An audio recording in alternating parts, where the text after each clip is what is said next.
국송기는 인생에서 원하는 만큼 쉬운 일은 없다는 사실에 익숙해져 있었습니다. 국송기는 인생에서 자신이 원하는 만큼 쉬운 것은 없다는 사실에 익숙해져 있었습니다. 그러나 이 모든 것이 그를 진정한 행복에 이르게 했습니다. 국송기는 부유한 가정에서 태어나지 않았습니다. 그는 아버지를 몰랐지만 어머니는 종종 그를 가장 좋은 맥락에서 언급하지 않았습니다. 한동안 그 남자는 그에 대한 정보를 찾으려고 노력했습니다. 하지만 진짜 문제가 시작된 순간 자신에 대해 생각해야 할 때 국송기의 어머니 백이제는 좋은 삶을 살지 못하고 있었다. 그녀는 국송기와 함께 마을 한가운데에 있는 작은 집에서, 그것도 접근이 쉽지 않은 곳에서 살았습니다. 하지만 그럼에도 불구하고 소녀는 포기하지 않고 긍정적인 태도를 유지하려고 노력했습니다. 하지만 나이가 들수록 점점 더 어려워졌습니다. 결국 이제 문제는 어머니가 아니라 그가 해결해야 했습니다. 이미 15살에 국송기는 아동학대를 경험했습니다. 어느 학교 수업날 그는 조금 지각을 해서 종소리가 울린 뒤에야 교실에 들어갔습니다. 늦어서 미안해. 소녀는 교실 자리로 향하면서 재빨리 중얼거렸습니다. 하지만 선생님은 위협적인 목소리로 이를 막았습니다. 국송기, 칠판 앞에 서라. 그 남자는 천천히 돌아서서 제자리에 멈춰서서 선생님을 바라보았습니다. 어머니와 같은 운명을 맞이할 거면 수업은 왜 들으러 가는 거야? 정상적인 미래가 전혀 없다면 수업에 참석하고 내 시간을 빼앗는 것이 무슨 의미가 있습니까? 이 순간 교실 뒤쪽 책상에서 웃음소리가 터져 나왔습니다. 몇 초간의 침묵이 흐른 후 반 친구 중 한 명의 비꼬는 목소리가 울려 퍼졌습니다. 저런 표정을 지으면 저기만 갈 거야. 누가 저런 애를 원하겠어요? 저 녀석 좀 봐요. 불황자처럼 생겼고 냄새도 불황자처럼 납니다. 그 친구는 웃었고 다른 친구들도 웃었습니다. 교실의 증오와 굴욕감이 감도는 분위기가 감돌았습니다. 맞아요. 왜 우리랑 같이 가르치려고 하죠? 그는 저를 짜증나게 해요. 항상 제 노트를 들여다보고요. 그리고 매점에서 제 식욕을 망쳐요. 같은 반 친구가 그랬어요. 국송기는 눈에 띄게 당황했고 이로 인해 또 다른 조롱의 물결이 일어났습니다. 우리 반에서 쫓아내자. 왜 학교에 와서 우리 모두를 창피하게 해? 우리 반에 불량배가 있다고 하겠지? 바로 그거야.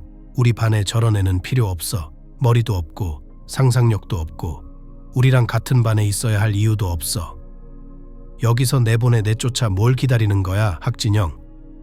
반 친구 중 한 명이 외쳤다.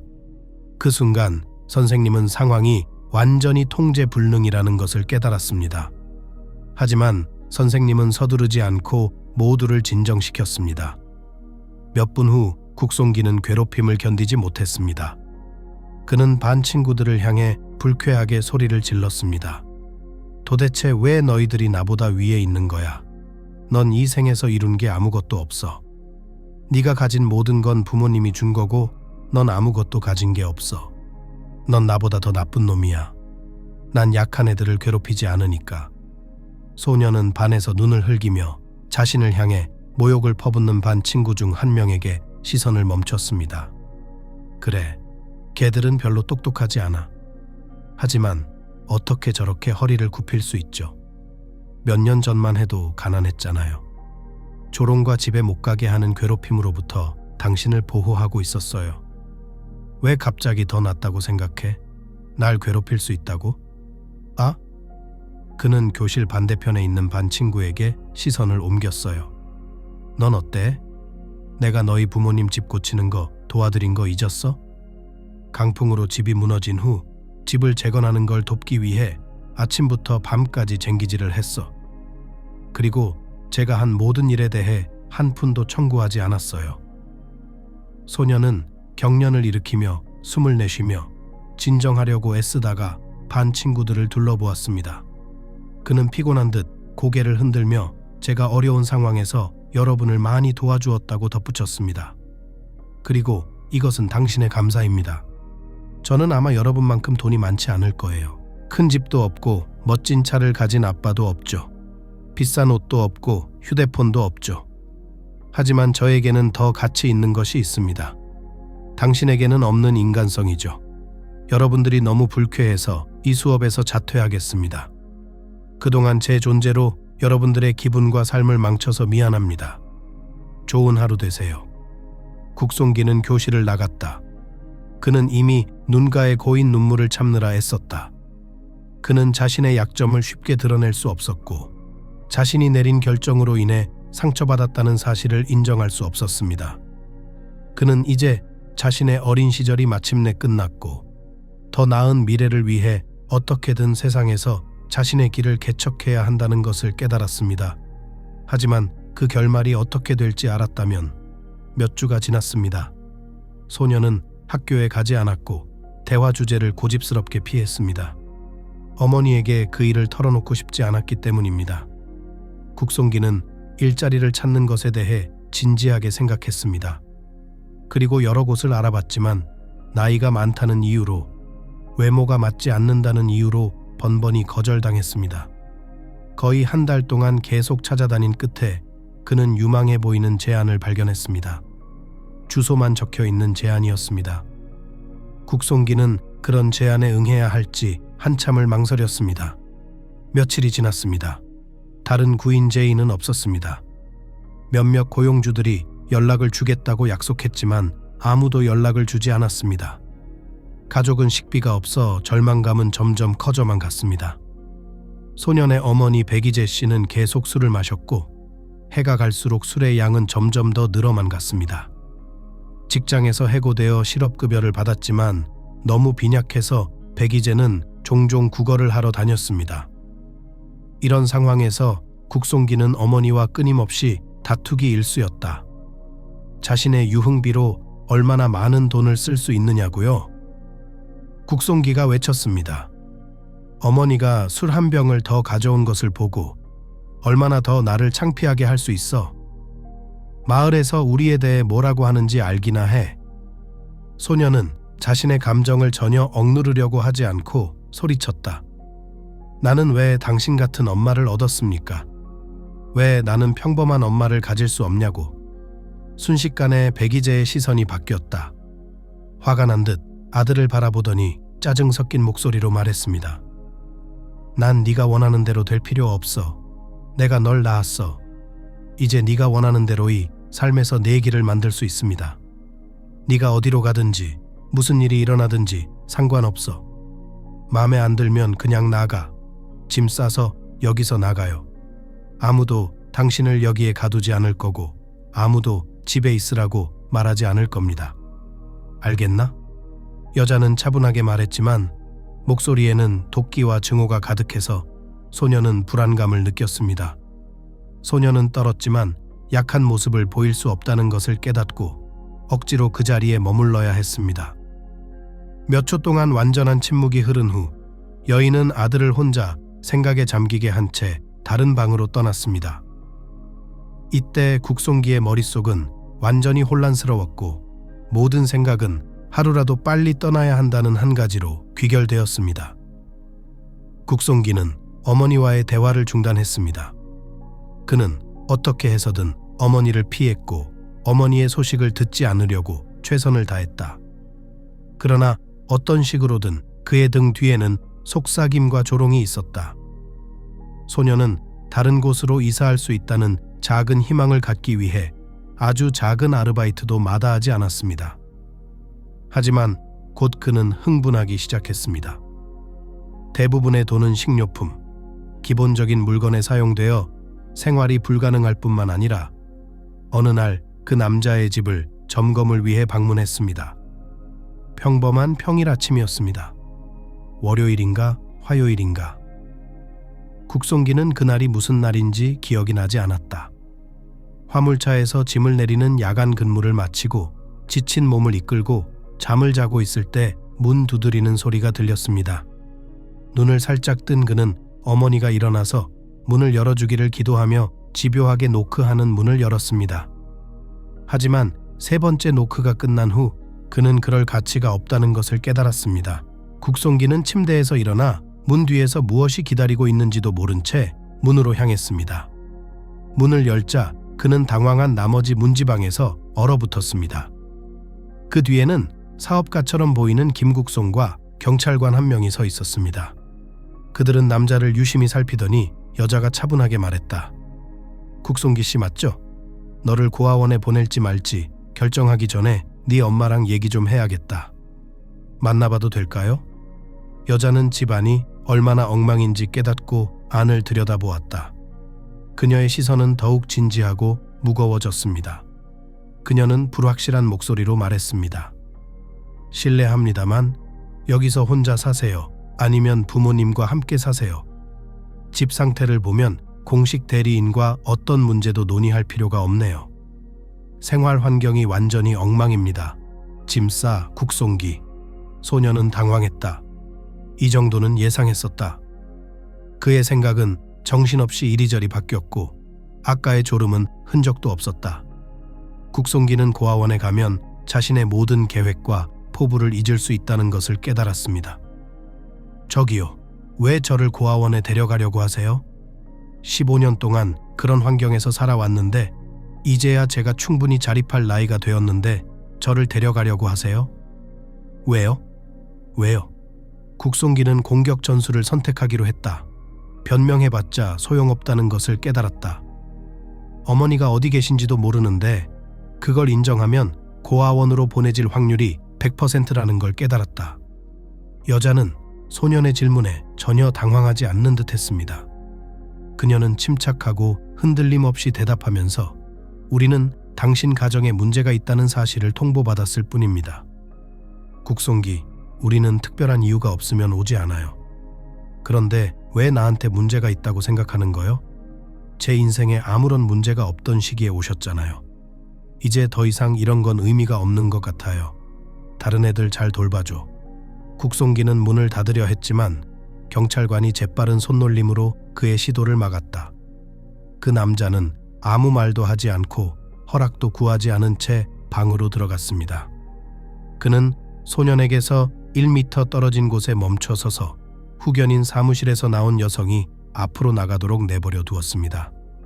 그녀는 전혀 놀라지 않았다는 듯이 주위를 둘러보며 수첩에 무언가를 적기 시작했습니다. 국송기는 정신없이 이 난장판을 정당화하려고 애썼다. 그냥 대청소를 하는 거예요. 제자리에 있던 물건들을 다 치운 거라고요. 사실 그렇게 하는 경우는 드물어요. 보통은 거의 매일 청소를 하고 정리정돈을 하려고 노력하거든요. 국송기는 어머니가 집에 계시지 않기를 바라며 여자를 따라갔다. 국송기, 오늘 아침은 뭐 먹었니? 점심은 뭐 먹을 거야? 식단을 보고 뭘 먹일지 정해야겠어요. 여자는 부엌으로 걸어갔지만 남자는 순식간에 여자의 길을 막았다. 그는 여자의 눈을 바라보며 서둘러 말했습니다.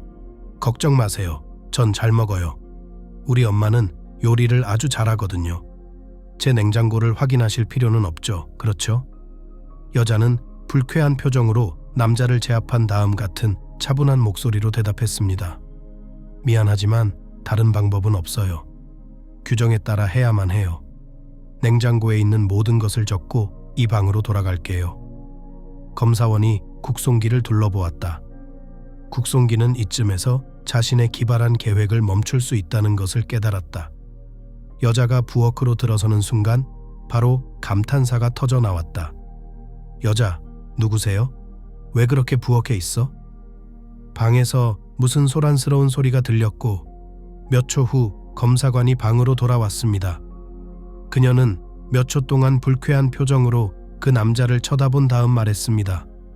나는 이것이 훌륭한 요리사인 당신의 어머니라는 것을 이해합니다. 얘야, 결국 짐을 싸는 게 좋을 것 같구나. 이런 환경에 널 두고 갈 수는 없단다. 네 몸에도 좋지 않고 정신에도 좋지 않단다. 20분 안에 고아원에서 필요한 짐을 다 싸세요. 단, 짐의 양은 제한되어 있습니다. 그러니 필요한 것만 가져가세요. 여자의 눈빛은 완전히 진지했다. 그녀는 초조하게 주위를 둘러보는 국송기를 가만히 바라보았다. 알았어요. 금방 올게요. 빨리. 남자는 생각할 시간도 선택의 여지도 별로 없다는 것을 깨닫고 재빨리 다른 방으로 향했다. 몇 초의 망설임 끝에 그는 창문을 열고 밖으로 나오기 시작했습니다. 자유가 가까워진 것 같았던 그 순간 뒤에서 발자국 소리와 그를 확인하는 여자의 목소리가 들렸습니다. 국송기, 말하는 걸 깜빡했네. 그 순간 여자는 이미 방 입구까지 와서 남자의 탈출 시도를 목격하고 있었다. 손태우, 여기 또 탈출을 시도하는 남자가 있습니다. 잠시 후 경찰 한 명이 방으로 뛰어들어왔지만 그 순간 국송기는 이미 창문 밖으로 올라간 뒤였다. 창문이 너무 작았기 때문에 경찰관은 그 남자가 통과하지 못할 거라고 확신했습니다. 그리고 그는 그렇게 했다. 그의 크기를 계산한 경찰관은 집 출구로 달려갔습니다. 그러나 그 순간 국송기는 이미 서둘러 도망치고 있었다. 그는 남자가 계속 쫓아오는 소리를 들으면서도 뒤돌아보지 않았다. 국송기는 곧 잡힐 거라고 생각했습니다. 그 남자의 체력은 점점 떨어지고 있었고 특히 힘든 야간 근무를 마치고 나니 점점 더 뛰기가 힘들어졌습니다. 어느 순간 그는 무언가에 걸려 넘어졌습니다. 쿠바렘은 몇 미터를 날아가다가 손으로 머리를 가리고 소리쳤습니다. 만지지 마. 난 아무데도 안 가. 고아원에 가느니 차라리 길거리에서 살겠어요. 건드리지 마. 그는 완전한 침묵이 찾아왔다는 것을 깨달을 때까지 최대한 소리를 질렀습니다. 조심스럽게 눈을 뜬 그는 동네에 아무도 없다는 것을 알았습니다. 그는 완전히 낯선 풀밭에 혼자 앉아 있었습니다. 계속 귀를 기울이며 그는 천천히 땅에서 일어나 자신이 어디에 있는지 알아내려고 노력했습니다. 하지만 모든 것이 헛수고였습니다. 한 번도 가본 적 없는 마을에 완전히 낯선 장소였으니까요.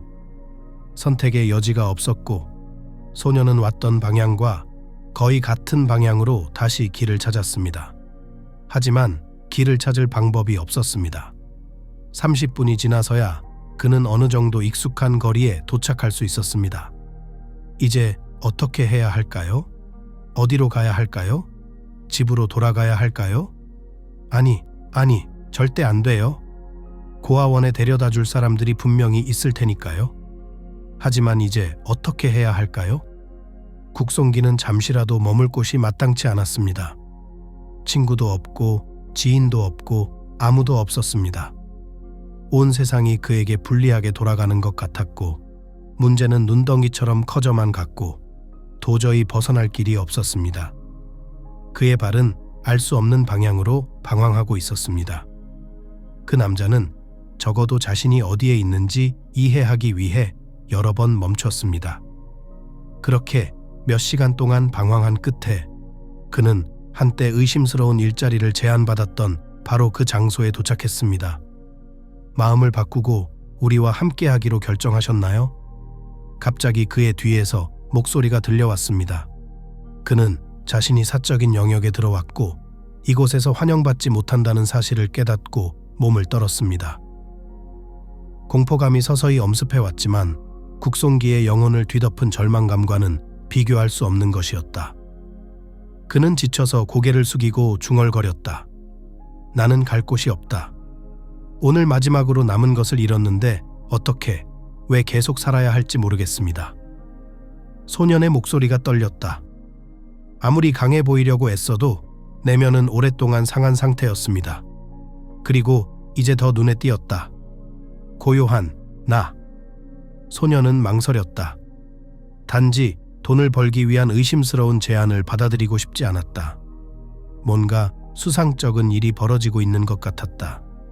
내면의 목소리가 떠나라고 소리쳤지만 국송기는 가만히 서서 키가 큰 남자의 눈을 응시했다. 몇 초 후 고요하는 소년에게 다가가 어깨를 두드리며 아버지 같은 부드러운 목소리로 말했다. 걱정하지 마라, 아들아.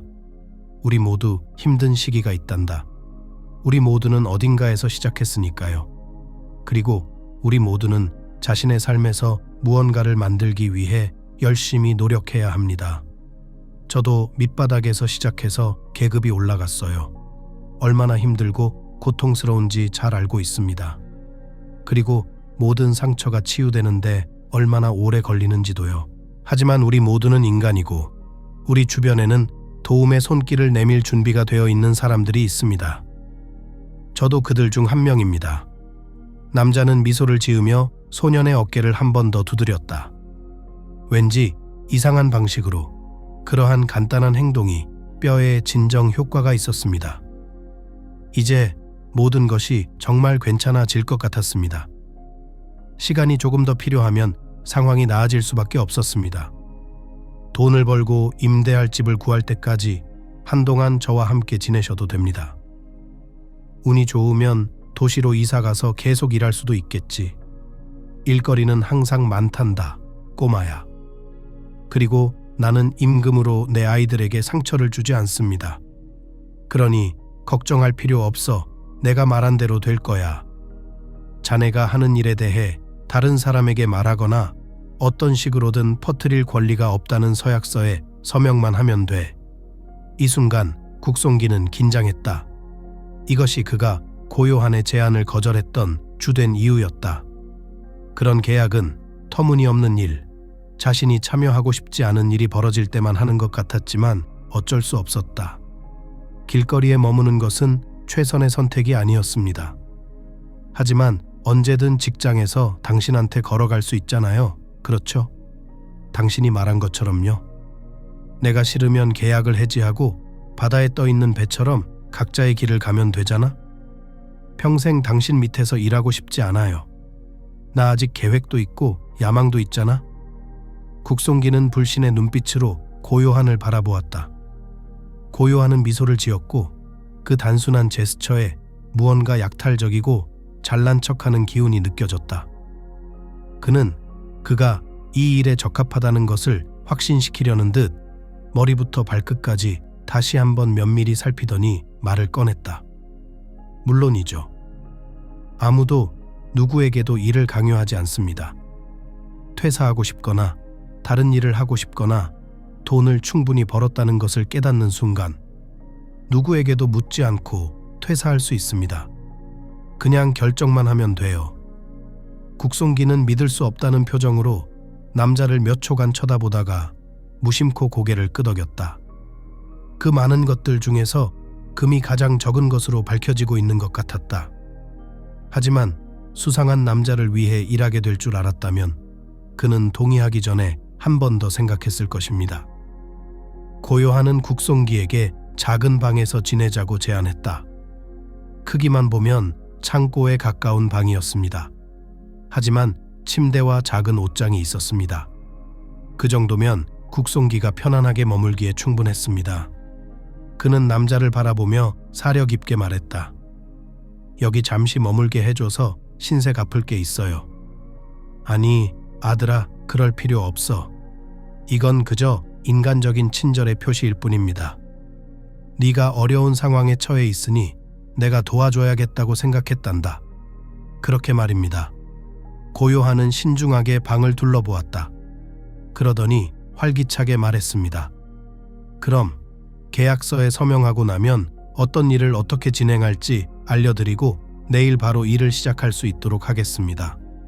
그래서 이것저것에 시간을 낭비하지 않고 더 빨리 벌기 시작하고 비 오는 날을 위해 무언가를 저축할 수 있습니다. 이렇게요. 남자는 소년이 혼란스러워하는 것을 눈치채고 흘끗 쳐다보았습니다. 소년이 이렇게 짧은 시간에 결정을 내리는 것을 주저하는 것이 분명했습니다. 그래서 고요한은 그를 밀어붙이기로 결심했습니다. 이제 자리가 몇 개밖에 남지 않았고 그 자리를 차지하면 장기적으로 자네를 채용할 수 없을 것 같아서 말이야. 그렇지? 남자는 어깨를 으쓱하며 상황을 덜 긴장되게 만들려고 노력했고 그는 성공했다. 국송기는 오래 고민하고 망설일 시간이 없다는 것을 깨달은 후 말을 꺼냈습니다. 두어 시간 자고 나면 모든 걸 결정하자고요. 그냥 잠이 쏟아져요. 아니면 우리가 먼저 모든 것을 결정한 다음 당신이 잠을 자도록 할 수도 있습니다. 그렇게 하면 잠이 더 잘 오겠죠? 몇 시간이 아니라 제대로 푹 잘 수 있을 거예요. 제가 지금 모든 서류를 준비할 테니 계약서에 서명하시면 됩니다. 몇 분만 기다려주세요. 고요한은 재빨리 방을 나섰고 그의 발걸음은 점점 멀어지기 시작했다. 국송기는 몇 초 동안 그의 뒤를 바라보다가 방 안을 둘러보기 시작했다. 순간 그는 마치 탈출구가 없는 새장 안에 있는 것 같은 기분이 들었다. 공기가 탁하고 무겁게 느껴졌다. 어느 순간 국송기는 약간의 어지러움까지 느꼈다. 그는 왜 침대에 앉았을까? 불쾌하게 삐걱거렸다. 왜 등줄기에 소름이 돋았을까? 주위를 둘러보던 그는 서랍장을 만져보기도 전에 즉시 몸을 움츠렸다. 가구 표면이 긁히거나 눌려져 있었습니다. 도망쳤다. 자신이 내린 결정이 잘못되었을지도 모른다는 생각에 마음속 무언가가 불쾌하게 움켜쥐었습니다. 도망치고 싶다는 생각이 머릿속을 스쳐 지나갔지만 그 순간 빠르게 다가오는 발소리가 들렸다. 고요하니 방에 들어서는 순간 그는 움찔했습니다. 그는 국송기에게 기꺼이 펜을 내밀며 여기 펜, 여기 서류입니다. 서명하세요. 그러면 앞으로 필요한 사항을 간단히 말씀드릴 테니 편히 쉬세요. 내일부터 일을 시작할 테니 정신 차리고 정상적으로 일할 수 있을 겁니다. 남자는 국송기를 유심히 바라보면서 왜 그런 말을 하는지 이해가 되지 않았다. 반면에 소녀는 어떻게 해야 할지 몰라 어리둥절한 표정으로 서류를 바라보았다. 말로 표현할 수 없는 두려움. 점점 더 강해지고 있었습니다. 미안하지만 제안은 생각해 볼게요. 계약서를 살펴보고 서류를 읽어봐야 제가 어떤 상황에 처해 있는지 대략적으로나마 알 수 있을 것 같아요. 고양이에게 생선 가게를 맡기고 싶지 않아요. 별다른 말은 하지 않았지만 남자의 표정은 급격히 변했다. 고요하는 재빨리 남자와의 거리를 좁히며 불쾌한 표정으로 국송기를 바라봤다. 그의 콧구멍은 불쾌함으로 불타오르고 눈빛에는 진심 어린 분노가 가득했다. 그는 그에게서 눈을 떼지 않고 그 남자의 얼굴 앞에서 서류를 날카롭게 흔들었다. 그리고 몇 초 후 그는 짜증 섞인 목소리로 중얼거렸습니다. 얼마나 많은 사람들이 이 계약을 맺어왔는지 아세요? 아무도 저에게 어떤 조건이나 최후 통첩을 한 적이 없습니다. 모두가 항상 저를 믿어줬어요. 어떻게 자신을 먹여 살리는 손을 물 수 있습니까? 바로 그거예요. 그럴 수 없죠. 고요한은 다시 한번 그 남자의 얼굴 앞에서 서류를 흔들며 덧붙였다. 평범한 삶을 살 수 있는 마지막 기회입니다. 아무도 당신을 쫓아오지 않을 거고 최소한의 조건으로 먹고 살 수 있는 좋은 돈을 주지도 않을 겁니다. 지금 거절하면 더 이상 아무것도 제안하지 않겠습니다. 국송기는 이해할 수 없다는 표정으로 남자를 바라보며 왜 이런 행동을 하는지 이해하려고 노력했다. 몇 초 후 고요한은 자신이 선택한 전술이 그다지 효과적이지 않다는 것을 깨달았습니다. 그는 즉시 표정을 바꾸며 더욱 괴로워하고 지친 표정을 지었습니다. 그는 경련을 일으키며 숨을 내쉬며 중얼거렸다. 미안해. 당신에게 화를 내면 안 되는 거였어요. 그냥 계약서만 읽고 싶었던 직원이 있었는데 제 업무의 모든 특성과 미묘한 부분을 경쟁사에게 넘겼기 때문입니다. 그 후 심각한 문제가 생겼습니다. 모든 것이 정상화되는데 몇 년이 걸렸어요. 저는 그런 위험을 감수할 수 없기 때문에 가능한 한 빨리 모든 문서에 서명하는 것을 선호합니다. 나중에 다 말씀드릴게요. 당신은 어린애가 아니에요. 내가 널 고용함으로써 어떤 위험을 감수하고 있는지 알잖아. 이 인생이 장밋빛만 있는 건 아니야. 내가 누구한테 말하는 거지? 당신도 많은 배신과 인간의 악의를 경험했고 내 모든 걱정이 아무것도 아닌 것에서 비롯된 것이 아니라는 것을 알고 있습니다. 모든 게 잘 될 거라는 보장이 필요해요. 그러니 서류에 서명만 해주시면 업무와 관련된 모든 문제를 논의해 보겠습니다. 고요한은 국송기의 코앞에서 서류를 슬쩍 내밀었다. 국송기는 몇 초 동안 내면의 모순과 씨름했다. 한편으로는 남자가 아주 진지하게 말하는 것 같았다. 그의 목소리에는 거짓말 같은 것은 전혀 찾아볼 수 없었다. 하지만 다른 한편으로는 국송기 자신의 내면에서는 아무것도 서명해서는 안 된다고 외치고 있었다. 고요한의 시선이 압박적이었고 국송기는 참지 못하고 서류에 뻣뻣한 서명을 남겼습니다. 그 순간 남자의 얼굴에 흐뭇한 미소가 번졌습니다. 그는 즉시 서류를 들고 문 근처에 서 있던 무료 의자에 앉아 만족스러운 목소리로 말했습니다. 나는 당신을 전혀 의심하지 않았습니다. 나는 당신이 올바른 결정을 내릴 수 있는 매우 똑똑한 사람이라는 것을 알고 있었습니다. 게다가 내 일에 있어서도 나를 실망시키지 않을 거라고 확신했죠. 이제 자네에게 필요한 것이 무엇이고 자네가 해야 할 일이 무엇인지 정확히 말해주지. 남자는 분위기를 덜 위압적으로 만들려는 듯 몸을 약간 앞으로 기울이며 말했다. 걱정하지 마세요. 당신은 여전히 모든 것을 배울 수 있습니다. 소년의 등 뒤로 새로운 소름이 돋았습니다. 그는 새 고용주를 흘끗 쳐다보며 불확실하게 물었습니다. 불법적인 일에 익숙해져야 하나요? 국송기는 이해할 수 없고 불안한 표정으로 그 남자를 바라보며 긍정적인 대답을 기대했습니다. 하지만 고요한은 놀란 표정을 지으며 바닥으로 눈을 내리깔고 당황한 표정을 지었다. 미안해요. 당신을 괴롭히려는 건 아니었어요. 그냥 수수께끼 같은 말을 하셔서요. 그래서 그럴지도 모른다고 생각했죠. 아니요. 전 사회에서 비난받거나 법에 저촉될 만한 일을 하지 않아요. 그건 걱정할 필요 없어요. 아니, 모든 일은 완전히 합법적이야. 넌 그냥 배달만 하면 돼. 그게 다예요. 다만 우리 고객들이 꽤 부유해서 배달하는 물건에 대해 아무도 모르게 해야 할 필요가 있을 뿐이죠. 고요한은 조금 더 가까이 다가가서 남자의 눈을 바라보며 그의 말을 더 설득력 있게 만들려고 노력했다. 아무도 당신을 가로채거나 차를 추적하지 못하도록 밤에 한 창고에서 다른 창고로 상자를 옮기면 됩니다. 그리고 한 가지 더 중요한 점이 있습니다. 모든 화물은 가능한 한 조심스럽고 조심해야 합니다. 그들 중 일부는 매우 취약한 것으로 밝혀졌습니다. 그리고 운송 과정에서 어떤 일이 발생하면 자신의 주머니에서 지불하게 됩니다. 알겠나? 국송기는 천천히 고개를 끄덕이며 상사의 말을 듣고 있다는 신호를 보냈다. 그리고 고요한은 계속했다. 기본적으로 자네는 운전할 필요가 없어. 기본적으로 파트너가 할 겁니다. 제가 경험이 많은 분을 소개해 드릴 테니까요. 하지만 물론 운전은 직접 배워야 합니다. 언제 필요할지 모르니까요. 남자는 국송기에게 무슨 말을 더 해야 할지 고민하는 듯 몇 초간 생각에 잠겼다. 자네 일은 너무 쉬워서 떠나고 싶지도 않을 거야. 날 실망시키지 않으면 큰일 날지도 몰라. 원하지 않는 거지? 소년이 아니라고 고개를 흔들자 고요한의 얼굴에 다시 미소가 번졌다. 소년은 어깨를 토닥이며 서류를 들고 밖으로 나갔다.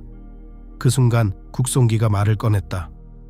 실례합니다만 제가 읽어볼 수 있게 계약서 안 주실 거죠? 저한테 필요한 게 뭔지 어떻게 일할 건지 알고 싶어서요. 제가 기억해야 할 중요한 사항이 있을지도 모르니까요. 아니요. 남자는 손에 든 서류를 꽉 움켜쥐며 대충 대답했습니다. 그 서류는 필요 없어요. 곧 업무에 대해 알려줄 테니까요. 걱정할 필요 없어요. 불쾌함과 약간의 짜증이 섞인 표정으로 소년을 바라보며 남자가 다시 말했다. 쉬어. 일을 하려면 체력이 필요하니까. 고요한은 방을 나섰고 그 순간 완전한 절망감이 그를 덮쳤다. 그는 자신이 앞으로 여러 번 후회할 실수를 저질렀다고 느꼈지만 그것이 무엇인지 이해할 수 없었습니다. 국송기는 정두호를 멘토로 삼았습니다. 그는 키가 크고 무뚝뚝한 남자였는데 이런 변화를 별로 달가워하지 않았습니다. 언뜻 보기에도 화가 난 것 같았고 국송기는 그와 단둘이 있고 싶지 않았습니다. 하지만 선택의 여지가 없었다. 가자. 정두호는 그 남자를 쳐다보지도 않고 으르렁거렸다. 너 때문에 시간 낭비하고 있잖아. 난 할 일이 많은데 이젠 애들까지 처리해야 하잖아. 몇 번이나 이러면 되겠어? 국송기는 순순히 남자를 따라다니며 그의 고충과 수많은 한탄에 귀를 기울였다. 앞으로의 훈련은 모두 이렇게 진행될 것 같았지만 아니었다. 정두호는 작은 경납고 앞에서 멈춰서서 국송기에게 돌아보며 깊은 한숨을 내쉬었다. 자네가 할 일은 창고에 있는 모든 상자를 최대한 빨리 채 옮기는 것이다. 하나라도 떨어뜨리지 않도록 조심해야 해. 그렇지 않으면 너와 나는 평생 물건값을 못 받을 테니까. 그리고 상사는 상자가 떨어진 것이 누구의 잘못인지는 신경 쓰지 않을 것입니다. 그는 우리 둘 다 가죽을 벗길 것입니다. 그게 당신의 역할의 거의 끝입니다.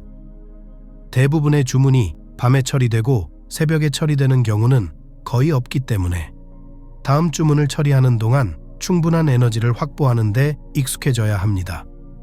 그리고 이를 망치면 쫓겨나는 것뿐만 아니라 많은 보상을 받게 됩니다. 그러니 모든 일이 끝나면 고개를 높이 들고 나가거나 이를 악물고 일하세요. 좋아. 오늘은 네가 상자를 나르고 나는 네가 쌓는 걸 지켜볼게. 내일은 첫 번째 주문을 받으러 가세요. 정두호는 놀란 남자의 표정을 보고 서둘러 덧붙였다. 내 인생의 절반을 자네를 가르치는 데 쓸 시간이 없어. 난 내 문제와 해야 할 일이 있거든. 그리고 너한테는 하루도 안 쓸 생각이었어, 꼬마야. 그러니 고요한에게 가서 다른 선생님을 구해 오던지 둘 중 하나야. 너한테 시간 낭비할 생각 없어. 근데 고요한 선생님이 운전도 배워야 한다고 했어요. 오늘도 할게요. 핸들을 잡아본 적도 없는 내가 하루 만에 이렇게 운전하는 법을 배울 수 있을까? 운전대를 잡아본 적도 없다는 정두호 씨의 말에 저도 충격을 받았습니다. 물론 하루아침에 알아낼 수는 있겠지만 하루아침에 알아낼 수는 없겠죠. 알았어요. 잠깐만요. 그냥 빨리 알려주면 된다고 들었는데요. 그 외에 다른 것을 배워야 한다고는 아무도 말해주지 않았어요. 운전은 상자 위에 상자를 쌓는 것과는 달리 경험이 필요합니다. 그리고 우리가 운반하는 화물의 취약성을 고려할 때 나는 당신에게 운전을 맡기지 않을 것입니다. 자기 목숨을 걸고 싶지 않을 테니까요. 정두호는 소년을 몇 초 동안 생각에 잠긴 듯 바라보다가 덧붙였다. 내가 직접 사장님께 말씀드리겠습니다. 운전까지 배울 필요는 없어. 시간이 많이 걸릴 거야. 여기서 기다려요. 그렇게 말하며 남자는 재빨리 고요하니 몇 분 전에 갔던 건물로 향했다. 국송기는 그가 떠난 지 얼마나 되었는지 몰랐지만 영원처럼 느껴졌다. 햇볕은 내리쬐고 있었고 주변에는 그늘이 하나도 없었다. 차 안은 바깥보다 더 뜨거웠고 그는 그냥 나무에 기대어 바닥에 앉았습니다.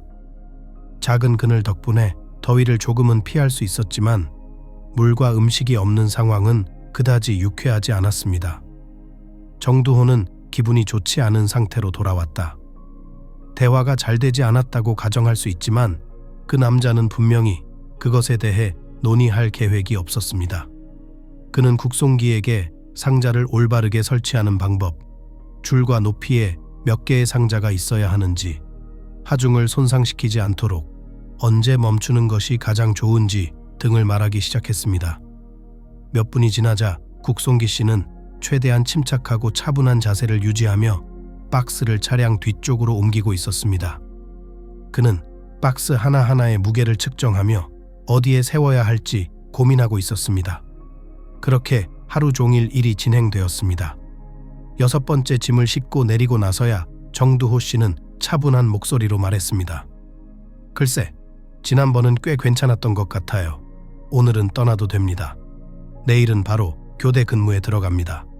저녁 8시까지 총검처럼 여기 와야 해. 늦으면 내가 먼저 갈게요. 정두호는 소년에게 작별 인사도 하지 않고 돌아서서 떠났고 소년은 완전히 혼란스러워했다. 국송기는 돌아갈 길이 없는 마지막 발걸음을 내디딜지 아니면 시작도 하기 전에 포기할지 몇 분 동안 고민했다. 다음 날 저녁 국송기는 이미 차 옆에 서 있었습니다. 그는 이미 선택을 했고 그 선택 뒤에 어떤 결과가 있을지도 모른다는 것을 깨달았다. 하지만 두 번째 24시간의 배고픔은 그를 아무 생각도 하지 못하게 만들었고 오직 빨리 돈을 받고 방으로 돌아가 밥을 먹어야겠다는 생각뿐이었다. 몇 분 후 정두호는 믿을 수 없다는 표정으로 파트너를 바라보며 다가왔습니다.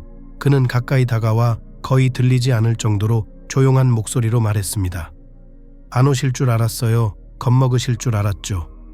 하지만 제가 틀렸어요. 칭찬할 만하죠. 정두호는 희미하게 미소를 지으며 국송기에게 가까이 다가갔다. 두 사람은 임무를 수행하러 갔다. 그리고 그에게는 인생에서 가장 신나는 날 중 하나였습니다. 이제 완전히 새로운 무대가 시작되었기 때문입니다. 마을에서 100km 떨어진 창고에서 상자를 실어 날랐습니다. 거의 내내 남자들은 침묵을 지켰습니다. 처음 함께 떠난 여행의 어색함 때문인지 아니면 세대 차이로 인해 대화할 주제가 없었기 때문인지 알 수 없었습니다. 창고 근처에서만 정두호는 그 사람에게 정확히 무엇을 해야 하고 어떤 양으로 해야 하는지 말하기 시작했습니다. 그리고 누군가가 이곳에서 우리를 만나 무엇을 가져갈 것인지, 무엇을 가져가지 말아야 할 것인지 알려줄 것입니다. 국송기는 그의 말에 크게 당황한 정두호를 이해할 수 없다는 표정으로 바라보았다. 정두호는 이해할 수 없다는 표정으로 국송기를 바라보더니 물었다. 우리가 지금 뭘 하고 있는지 알기나 합니까? 우리가 상자를 채 옮기는 순간 누가 나오면 바로 감아줘야 합니다. 우리가 잡히면 작업을 완료하지 못한 상사보다 더 큰 공형에 처할 것입니다. 정두호는 그 말에 충격을 받은 국송기를 의심스러운 듯 다소 짜증스러운 표정으로 바라보았습니다. 우리 일은 남의 창고에 있는 박스를 주워서 우리 창고로 가져오는 거잖아요. 물건을 사서 가져오는 게 아니라 아무도 없을 때 가져오는 거죠. 그리고 어떤 이유로든 고용주를 배신하기로 결정한 사람들로부터 열쇠를 얻습니다. 창고에 대한 접근 권한을 판매합니다. 그 정도 돈을 버는 일이 쉽고 안전할 거라고 생각한 건 아니겠죠. 정두호는 불쾌함과 짜증을 감추지 못한 채 말했다. 몇 초가 지나고 나서야 그가 덧붙였습니다. 빨리 끝내자고요. 나중에 자네가 무슨 일을 했는지, 옳은 일을 했는지 생각해 보게 될 거야. 지금 당장은 선택의 여지가 없어요. 날 함정에 빠뜨릴 수 없으니 짐 싸서 나가요. 정두호는 창고 입구에서 몇 미터 떨어진 곳에 차를 세웠다. 국송기는 재빨리 주변을 둘러봤다. 카메라는 없었다. 개도 없었다. 가능한 모든 위험을 최소화하기 위해 의도적으로 선택한 장소임이 분명했다. 내부의 투쟁은 점점 더 치열해지고 있었다. 소녀는 눈을 감고 마음을 진정시키며 다른 선택의 여지가 없다고 스스로를 설득했습니다.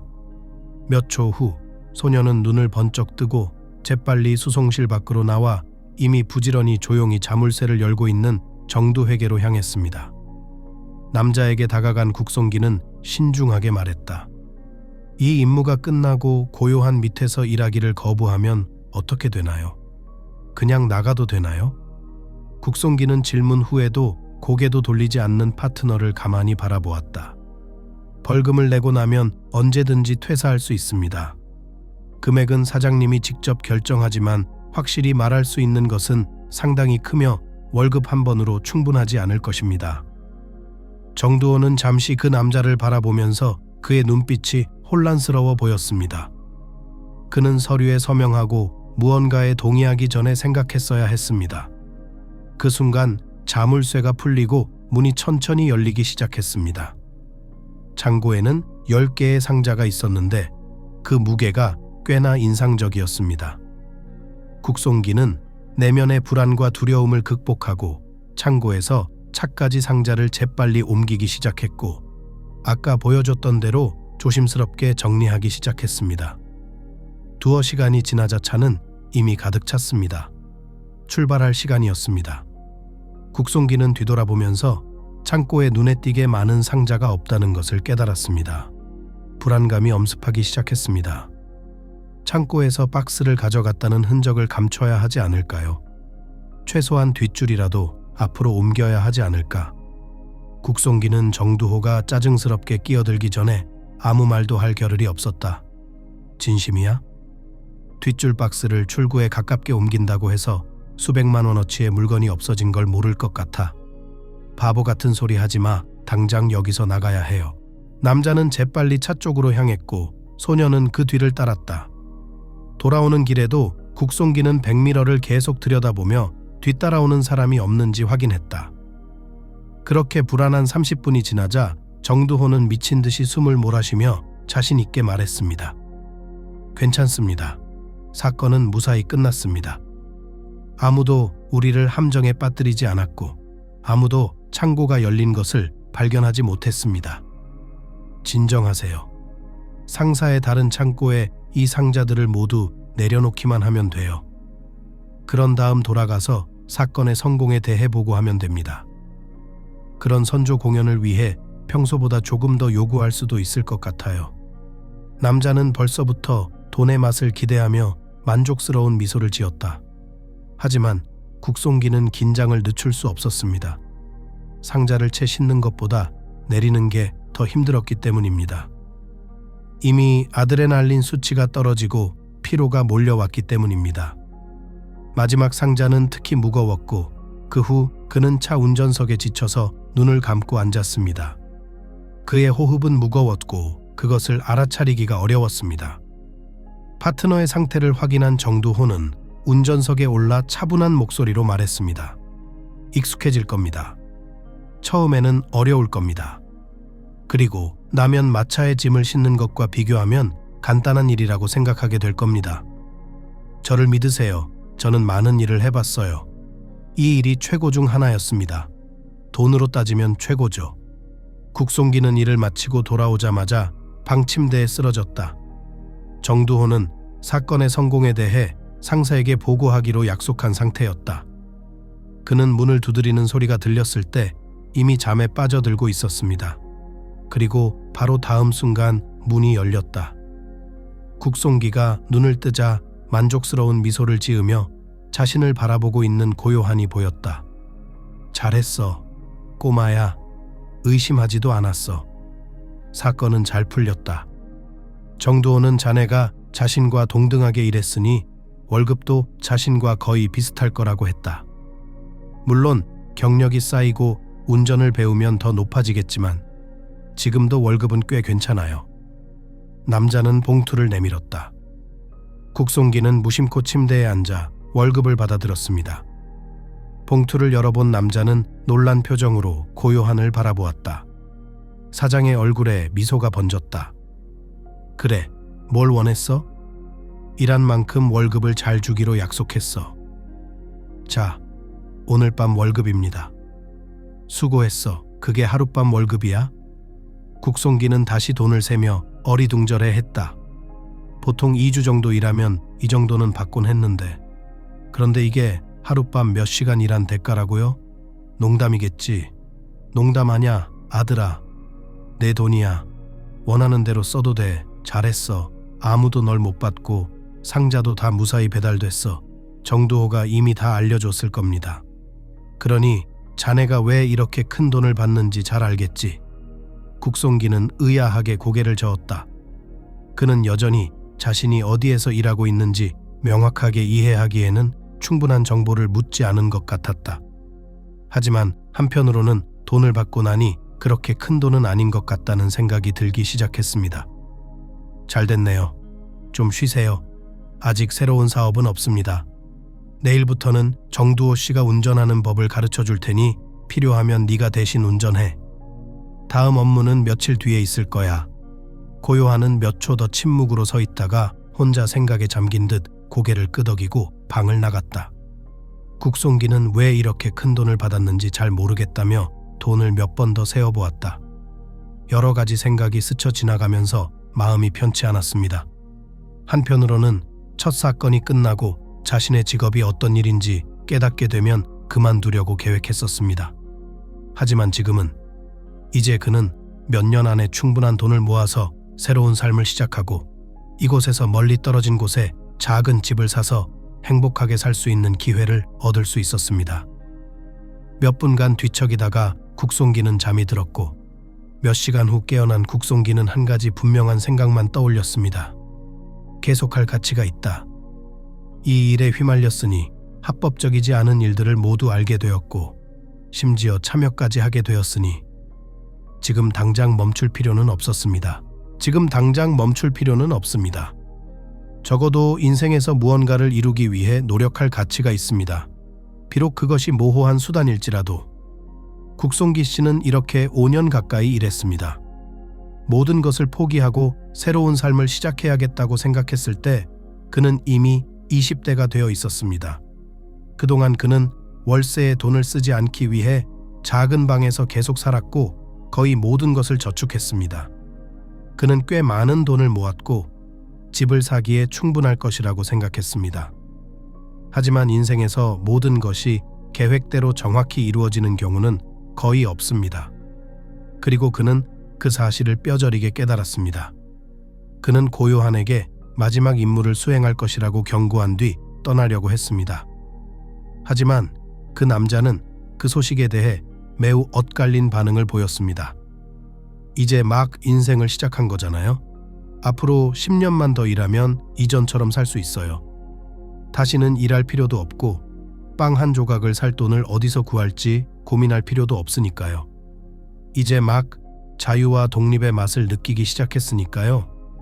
이제 모든 것을 포기할 준비가 되셨나요? 그건 아주 어리석은 짓이다, 아들아. 고요한의 말은 차분했다. 하지만 그 속에는 위협감이 느껴졌다. 하지만 국송기는 5년 동안 이 남자와 함께 일하면서 그의 말투에 이미 익숙해져 있었다. 그 남자는 침착하게 대답했다. 네, 충분히 이해합니다. 하지만 젊을 때 새로운 것을 시도해보고 싶어요. 어쩌면 내 인생을 처음부터 시작하고 사랑하는 가족을 만들 수 있을 것입니다. 제가 얼마나 오랫동안 꿈꿔왔는지 아시잖아요. 소녀는 여러 차례 상사에게 자신의 꿈과 고민을 털어놓았습니다. 때로는 자신의 욕망과 고민을 누군가에게 털어놓고 싶은 마음이 너무 간절해서 주변에 누가 있든 상관없을 정도였죠. 고요한은 항상 그를 응원하고 이야기할 기회를 주었지만 그는 항상 일을 그만두고 싶다는 생각을 멈추지 않았습니다. 그렇군요. 남자는 먼 곳을 응시하며 생각에 잠긴 듯 말했다. 글쎄요. 그게 어른스럽게 잘 생각해서 내린 결정이라면 그렇게 하세요. 마음이 바뀌면 언제든 다시 받아줄게요. 넌 훌륭한 직원이었어. 정두호와 몇 번 불쾌한 상황이 있었지만 그 외에는 완벽하게 업무를 수행했습니다. 앞으로의 모든 일이 원하는 대로 잘 풀리길 바랍니다. 남자의 얼굴은 평온했지만 국송기는 뭔가 잘못되었다는 것을 느꼈다.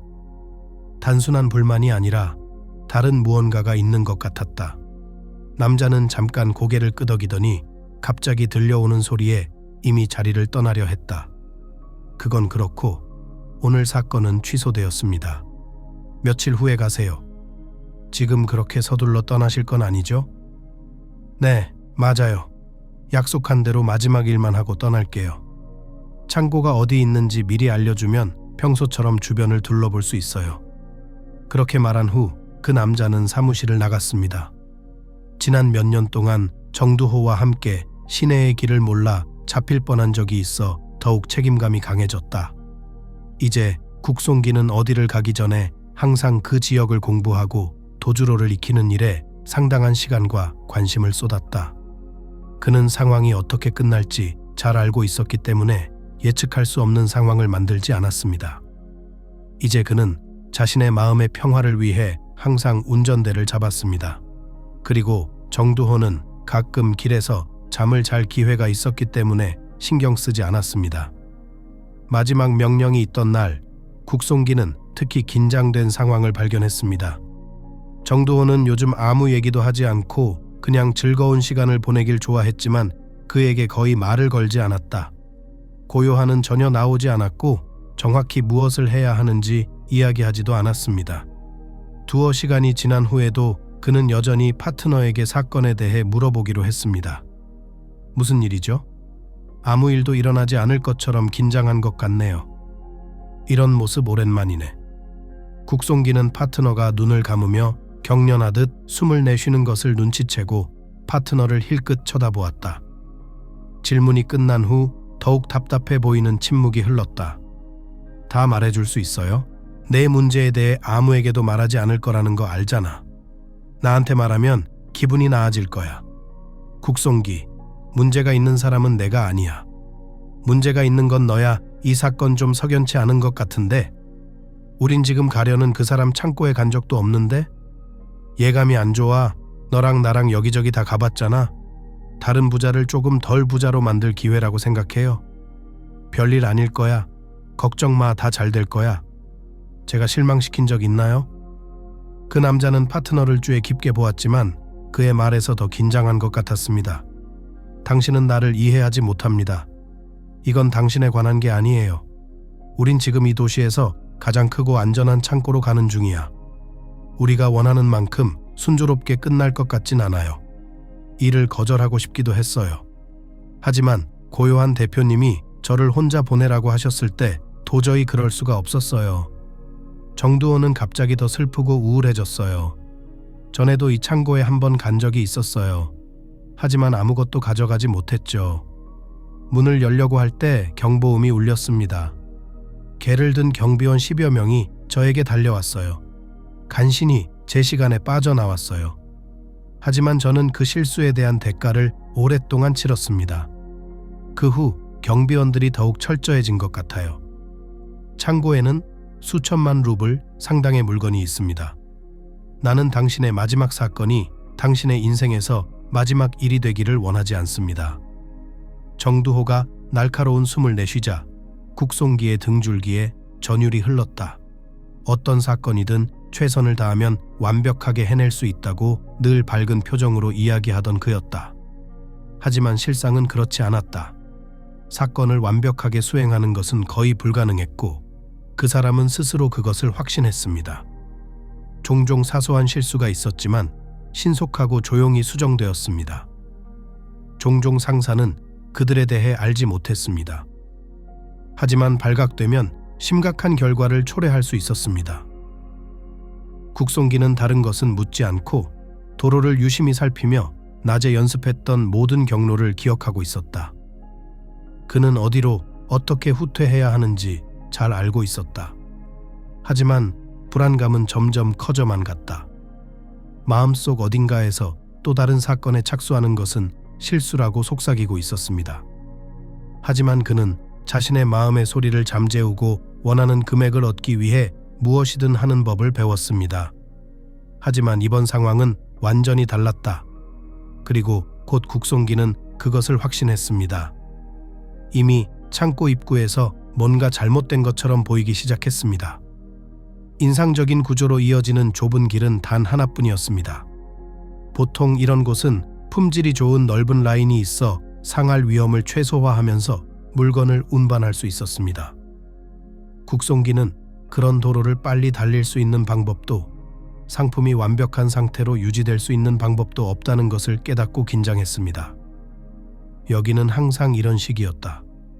정두호는 파트너의 혼란스러운 얼굴을 보며 말했다. 이런 상황에 대비해 일부러 좋은 길을 만들지는 않아요. 물건을 그대로 두고 재빨리 탈출하는 것은 불가능합니다. 마치 국송기의 머릿속에서 계속 돌고 돌던 생각을 파트너가 말로 표현한 것 같았다. 정두호를 바라보며 그는 말했다. 괜찮아. 전에도 이런 길로 여행한 적이 있어. 지금 가장 중요한 것은 앞으로 문제가 생기지 않도록 최대한 조용히 모든 일을 처리하는 것입니다. 남자들은 차에서 내렸다. 정두호는 창고에 있는 자물쇠를 열기 시작했다. 놀랍게도 자물쇠는 쉽게 열렸습니다. 정두호는 자신의 작업을 주의 깊게 지켜보던 남자를 의아한 표정으로 쳐다보다가 입술만 내밀며 말했다. 조심해. 국송기는 창고에 따라서는 침입자 감지 센서가 있는 곳도 있고 경비원만 있는 곳보다 더 위험할 수도 있다는 것을 깨닫고 고개를 끄덕였다. 그런 경우에는 문이 자동으로 닫힐 수도 있기 때문이다. 국송기는 방 안을 들여다보며 선반에 여기저기 쌓여있는 수많은 상품 상자를 보며 감탄했습니다. 차에 옮기기 시작하자 그는 그 무거움에 깜짝 놀랐습니다. 1시간이 지나자 그는 도저히 일을 계속할 수 없었습니다. 국송기 씨, 지금은 쉴 시간이 없어요. 빨리 차에 싣고 여길 빠져나가야 해요. 아직 3분의 1이나 남았어. 자, 서둘러. 정두호는 더 이상 지체해서는 아무 소용이 없다는 것을 깨닫고 이미 박스를 하나하나 차에 싣고 있었다. 국송기는 억지로 다시 일어섰지만 한 발자국도 떼자마자 개 짖는 소리와 다급한 발자국 소리가 들려왔다. 그는 멍하니 정두호가 방금 들어온 창고 방향을 바라보며 그가 나타나기를 기다렸다. 남자는 한 번에 2개의 상자를 들고 있었고 국송기의 놀란 표정을 보고 있었다. 소리가 점점 더 가까워지자 정두호는 상자를 바닥에 떨어뜨리며 앞으로 달려갔다. 더 이상 돌진할 힘이 없었던 그는 파트너를 향해 소리쳤다. 채 타서 내려. 차를 세우면 평생 갚지 않을 거야. 국송기는 몇 초 동안 불과 몇십 미터 떨어진 곳에 있는 남자를 노려보았지만 더 이상 도망칠 수 없었다. 흥분한 목소리와 으르렁거리는 소리가 들렸고 그 순간 국송기는 더는 가만히 있을 수 없다는 것을 깨달았습니다. 그는 차에 달려가 시동을 걸고 파트너가 아직 오두막에 도착하기만을 바랐습니다. 하지만 백미러를 통해 이미 낯선 사람들이 보였습니다. 더 이상 가만히 있을 수 없었습니다. 국송기는 가속 페달을 밟았고 정두호가 2 손을 등 뒤로 한 채 바닥에 쓰러져 있는 것을 확인했습니다. 이제 그의 파트너는 어떻게 될까요? 갑작스러운 출발로 인해 여러 개의 상자가 차 안에서 쏟아져 나왔습니다. 울퉁불퉁한 지형을 극복하려다 보니 몇 개가 더 도로에 남아 있었습니다. 국송기는 도시를 벗어나 추격에서 완전히 벗어난 후에야 차를 멈추고 상황을 파악할 수 있었습니다. 그는 차에서 내려 차 안에 무엇이 남아있는지 살펴봤습니다. 다행히도 그런 일이 있은 후에도 물건의 절반 이상은 온전했습니다. 하지만 정두호는 어땠을까요? 이제 그는 어떻게 될까요? 덩어리가 목구멍까지 올라왔지만 그는 당황하는 것이 해결책이 될 수 없다는 것을 잘 알고 있었기 때문에 억지로 긴장을 풀었습니다. 그는 주위를 둘러보며 차를 닫고 상세에게 무슨 말을 해야 할지 고민했습니다. 어떻게 저기 혼자 두고 가실 수 있어요? 고요하는 그 남자를 향해 소리쳤다. 남자는 다음에 무슨 말을 해야 할지 고민하는 듯이 좌우로 걸음을 옮겼다. 국송기가 그렇게 짜증을 내는 건 처음 보는 광경이었고 그 남자는 완전히 불편해졌다. 그는 어떻게 해야 할지 생각하며 그 남자를 유심히 바라보았다. 하지만 그의 머릿속에는 합리적인 생각이 하나도 떠오르지 않았다. 그 남자가 당신보다 몇 배는 더 중요하다는 것을 알고 있나요? 어떻게 자기 엉덩이만 생각하면서 이 무더운 날씨에 그를 혼자 내버려 둘 수 있겠어요? 당신은 자신의 잘못으로 지금은 사라진 스승의 훌륭한 경청자라는 사실에만 가치가 있는 사소하고 쓸모없는 소년입니다. 남자는 소년의 얼굴에 대고 마지막 문구를 외쳤습니다. 국송기의 등줄기에 불쾌한 소름이 돋았다. 그런 불쾌한 기분은 오랜만에 느껴본 것이어서 어떻게 해야 할지 막막했다.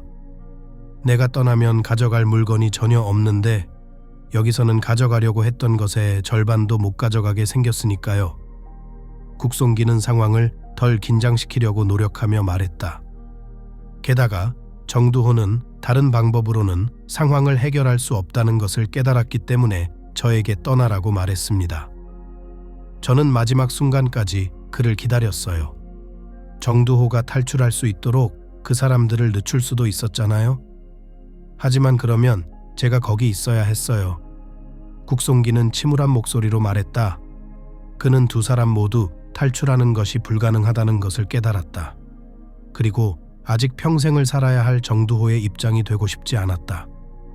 정두호는 스스로 그런 결정을 내렸습니다.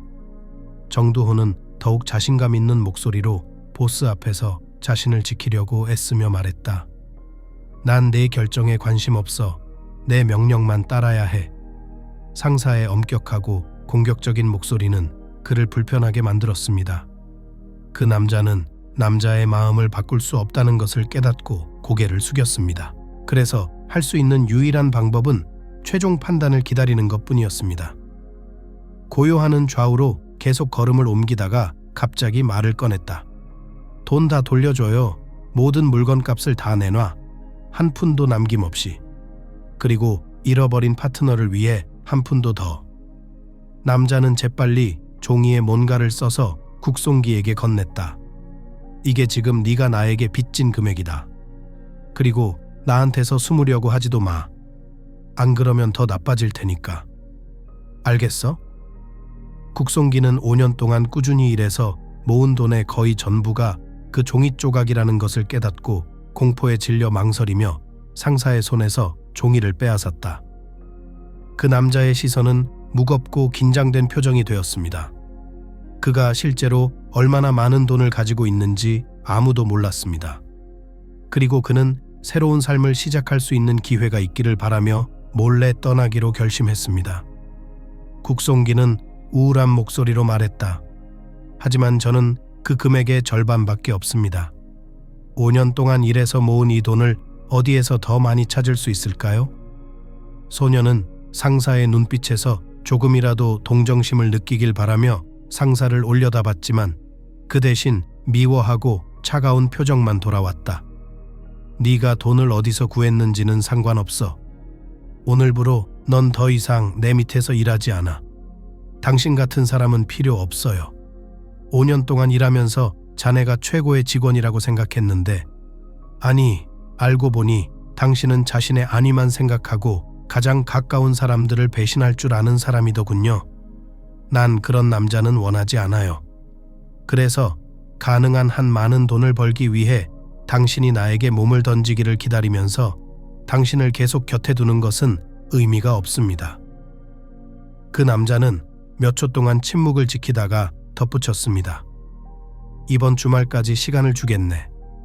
당신이 뭘 하든 어디서 돈을 찾든 상관없지만 반드시 돈을 찾아야 해요. 숨으려고 하면 어차피 내가 찾아낼 테니까 그것만 알아둬요. 그렇게 말한 뒤 고요하는 자리에서 일어나 소년을 문 쪽으로 가리켰다. 국송기는 자신의 삶이 예전 같지 않다는 것을 깨달으며 천천히 방을 향해 걸어갔다. 밤새도록 그는 파트너에게 무슨 일이 일어났을지 모른다는 끔찍한 꿈에 시달렸다. 그는 상상력이 계속해서 가장 즐거운 그림이 아니기 때문에 말 그대로 잠시 눈을 감을 수 없었고 정말 소름 끼쳤습니다. 몇 시간 후 그 남자는 잠을 자려는 시도를 완전히 포기하고 무엇을 해야 할지 생각하기 시작했습니다. 죄책감 때문에 그는 잠시도 긴장을 풀지 못했습니다. 이 모든 것을 피할 수 있었던 것 같았습니다. 그만해. 남자의 머릿속에서 파트너의 목소리가 들려왔습니다. 네 잘못이 아니야. 내가 스스로 결정한 거야. 네가 무사해서 다행이야. 소녀는 갑자기 눈을 뜨고 자신이 바닥에 잠들었다는 사실을 깨달았습니다. 차가운 표면이 그의 마음을 식혀주는 것 같아서 기분이 나아졌습니다. 잠에서 깨어난 소녀는 바닥에서 일어나 흩어져 있던 물건들을 살펴봤습니다. 다행히도 국송기는 불필요한 물건은 사지 않는 것을 좋아했기 때문에 5년 동안 그렇게 많이 모으지는 않았습니다. 그의 소원은 단 하나, 하루라도 빨리 탈출해 새 삶을 시작하는 것이었습니다. 보스의 협박은 모두 비현실적으로 느껴졌습니다. 다른 도시에서 그를 찾을 수 있을까요? 서류만 바꾸면 그 남자가 어디로 가는지 알아낼 수 있을까요? 상사가 말한 대로 모든 일이 이루어질 수 있을까요? 국송기는 머릿속을 맴돌았지만 그 어떤 질문에도 답을 찾을 수 없었습니다. 그는 자신이 가진 모든 것, 오랫동안 힘들게 번 돈을 내어줄 준비가 되어 있지 않다는 것만 깨달았습니다. 과거를 돌아보지 않고 완전히 새로운 삶을 시작하기 위해 가능한 한 빨리 탈출하는 것만이 유일한 선택이라는 것이 밝혀졌습니다. 국송기는 서둘러 짐을 싸서 밖으로 나갔다. 그는 재빨리 주위를 둘러보고 아무도 없다는 것을 깨닫고 출구로 향했습니다. 이번에는 완전한 적막감이 감돌았습니다. 지난 5년 동안 지냈던 곳의 영역을 벗어나자 그는 안도의 한숨을 내쉬는 것 같았습니다. 그는 이제 모든 것이 바뀔 것이라는 것을 깨달았습니다. 다시는 자신이 해왔던 일로 돌아가지 않을 것이며 다시는 어두운 사업에 관여하지 않을 것입니다. 하지만 일이 그렇게 간단하지 않았고 혼수 상태에서 빠져나오는 것은 거의 불가능해 보였습니다. 국송기는 재빨리 기차역에 도착했습니다. 그는 가장 먼저 택시를 잡아 멀리 갈 수 있는 곳으로 향했습니다. 그는 긴장된 목소리로 중얼거렸다. 다른 도시로 가자. 여기서 멀리 떨어진 곳이면 어디든. 돈이 있으니 돈은 내가 줄 테니 지체하지 말자고. 국송기는 매일 이런 부탁을 받는다는 듯 무표정한 택시기사를 바라보았다. 운전석에 앉은 남자는 고개를 끄덕이며 길을 나섰다. 국송기는 창밖으로 지나가는 집들을 몇 분간 바라보다가 잠시 휴식을 취하려는 듯 눈을 감았다. 엄청난 피로와 고통이 새로운 힘으로 다가왔습니다. 그는 잊고 싶었고 망각에 빠지고 싶었고 자신을 괴롭히는 일을 멈추고 싶었습니다. 그리고 잠시 동안 그는 실제로 그렇게 하는데 성공했습니다. 그러나 눈꺼풀이 펄럭이자마자 그는 쉬고 싶었던 자신의 욕망을 후회했습니다. 차는 국송기가 그렇게 간절히 탈출했던 바로 그 장소 근처에 멈춰 섰다. 소녀는 겁에 질린 듯 이해할 수 없다는 표정으로 재빨리 중얼거렸다. 여기서 뭐 하는 거지? 다른 도시로 데려가라고 했잖아. 입 닥쳐요. 차를 운전하는 남자가 무례하게 말했다. 그 순간 국송기는 일이 생각만큼 간단하지 않다는 것을 깨달았습니다. 몇 초 후 그 남자가 알고 있던 고요한 경호원 2명이 차에 다가왔습니다. 그는 갑자기 차 문을 열고 뛰어내리려 했지만 한 발짝도 내딛기 전에 거친 남성의 손이 그의 멱살을 잡았습니다. 완전한 절망감과 두려움이 새로운 활력과 함께 그를 덮쳤습니다. 그는 이제 쉽게 끝나지 않을 것임을 깨달았습니다. 소녀는 낯선 방으로 끌려갔고 어떤 식으로든 자신을 정당화할 기회는 조금도 주어지지 않았습니다. 간수들은 소년을 테이블 위에 앉힌 다음 떠났습니다. 걸소의 소리가 났고 국송기는 자신이 나갈 수 없다는 것을 깨달았습니다. 몇 분이 지나자 숨쉬기가 힘들어졌습니다. 창문이 없는 방에 공기가 전혀 없는 것 같았습니다. 그는 어지러움을 느끼기 시작했습니다. 압도적인 메스꺼움이 느껴졌고 그 느낌은 점점 더 강해졌습니다. 기절할 것 같다는 생각이 들 때쯤 방의 문이 열렸습니다. 고요하니 불쾌한 표정으로 전 부하를 바라보고 있었습니다. 그 남자는 방으로 들어가지 않았다. 그는 이미 반의식 상태였던 아이에게 경비원들에게 고개를 끄덕였고 경비원들은 국송기가 이미 잘 알고 있는 사장실로 아이를 끌고 갔다. 도망칠 생각조차 하지 말라고 경고했죠. 보시다시피 결말은 좋지 않았습니다. 그런 어리석은 결정을 내리기 전에 다시 한번 생각하는 게 좋을 거야. 내 부하들이 사방에 있고 네가 빚진 돈을 다 갚을 때까지 내 눈과 귀가 내 침대에서도 지켜볼 거야. 잊지 마세요. 전 어떤 경범죄도 용서하지 않아요. 특히 당신이 저지른 일처럼 심각한 범죄는요. 그냥 돈을 벌고 싶어서 그랬어요. 소녀는 지쳐서 속삭이면서 똑바로 앉으려고 최선을 다했다. 도망치거나 숨을 생각은 아니었어요. 그냥 다른 일을 찾고 있었어요. 거짓말하지 마세요. 당신 같은 사람들이 어떻게 문제를 해결하는지 잘 알고 있어요. 돈을 돌려받을 때까지 이 마을에서 내가 지켜볼 거야. 그리고 한 번만 더 도망치려 하면 다음엔 내 사무실에서 만나지 않을 거야. 남자의 목소리에서 협박의 그림자가 번쩍였고 국송기는 바로 알아차렸다. 그는 이제 더 이상 평화롭게 살 수 없다는 것을 깨달았다.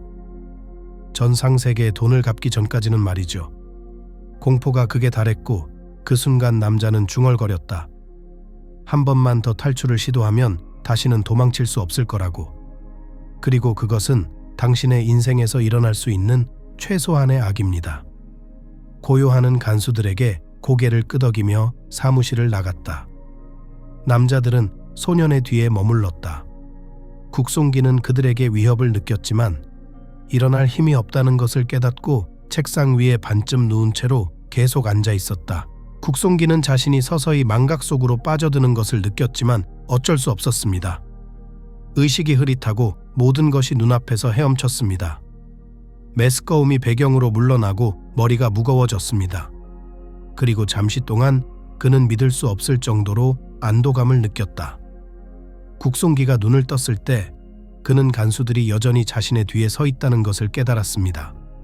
그들은 마지막까지 침묵하지만 필요하다면 보스를 기쁘게 하기 위해 모든 힘을 다하는 침묵의 조각상처럼 보였습니다. 피로와 고통을 이기지 못한 청년은 의자에서 일어났습니다. 그의 다리는 솜처럼 느껴졌습니다. 내부의 모든 것이 불쾌한 경련으로 꽉 쥐었습니다. 그는 마치 매우 심각한 중독에 걸린 것처럼 보였고 그 영향은 며칠 동안 즐겁지 않을 것입니다. 국송기는 천천히 사무실 출구를 향해 걸어갔다.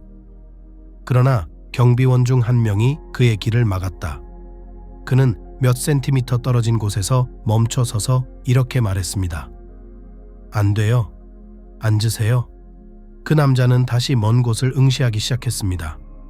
그리고는 힘겹게 버티고 있는 국송기를 전혀 의식하지 못하는 것 같았습니다. 국송기는 더 이상 다투는 것이 무의미하다는 것을 깨달았다. 그래서 그는 천천히 제자리로 돌아왔습니다. 차가운 탁자 위에 머리를 내려놓으며 그는 안도감을 느꼈다. 눈을 가린 채 그는 다음에 일어날 일을 기다릴 수밖에 없었습니다. 몇 분 후 한 남자가 사무실로 들어왔습니다. 국송기는 뒤도 돌아보지 않고 발자국 소리와 향수 냄새만으로 그 사람이 자신의 전 상사라는 것을 알아챘습니다. 국송기, 기분 어때요? 이런 일로 저를 이렇게 실망시킬 줄은 몰랐습니다. 하지만 이번 일이 너한테 교훈이 될 거야, 꼬마야. 자신의 빚을 잊지 말고 문제에서 도망치려 하지 마라. 그들은 항상 당신을 따라잡을 것입니다. 당신이 무엇을 하든. 그러니 내가 필요한 돈을 찾을 수 있도록 최선을 다하는 게 좋을 거야. 고요하는 국송기 옆에 멈춰서서 탁재 기대어 앉았다. 그는 지친 소년을 몇 초간 바라보다가 말을 이어갔다. 그리고 아들아, 모든 실수는 벌을 받는다는 것을 깨달아야 한다. 너의 경범죄에 대해 칭찬을 받는다는 것은 없다. 그래서 원래 금액의 2배를 내야 할 거야. 내 말 들리지? 국송기는 천천히 눈을 떴다. 남자의 말은 멀게만 느껴졌고 그 뜻이 바로 떠오르지는 않았다. 하지만 남자가 자신에게 원하는 것이 무엇인지 깨닫는 순간 그는 날카롭게 눈을 떴고 마지막 힘을 다해 팔꿈치로 몸을 일으켰다.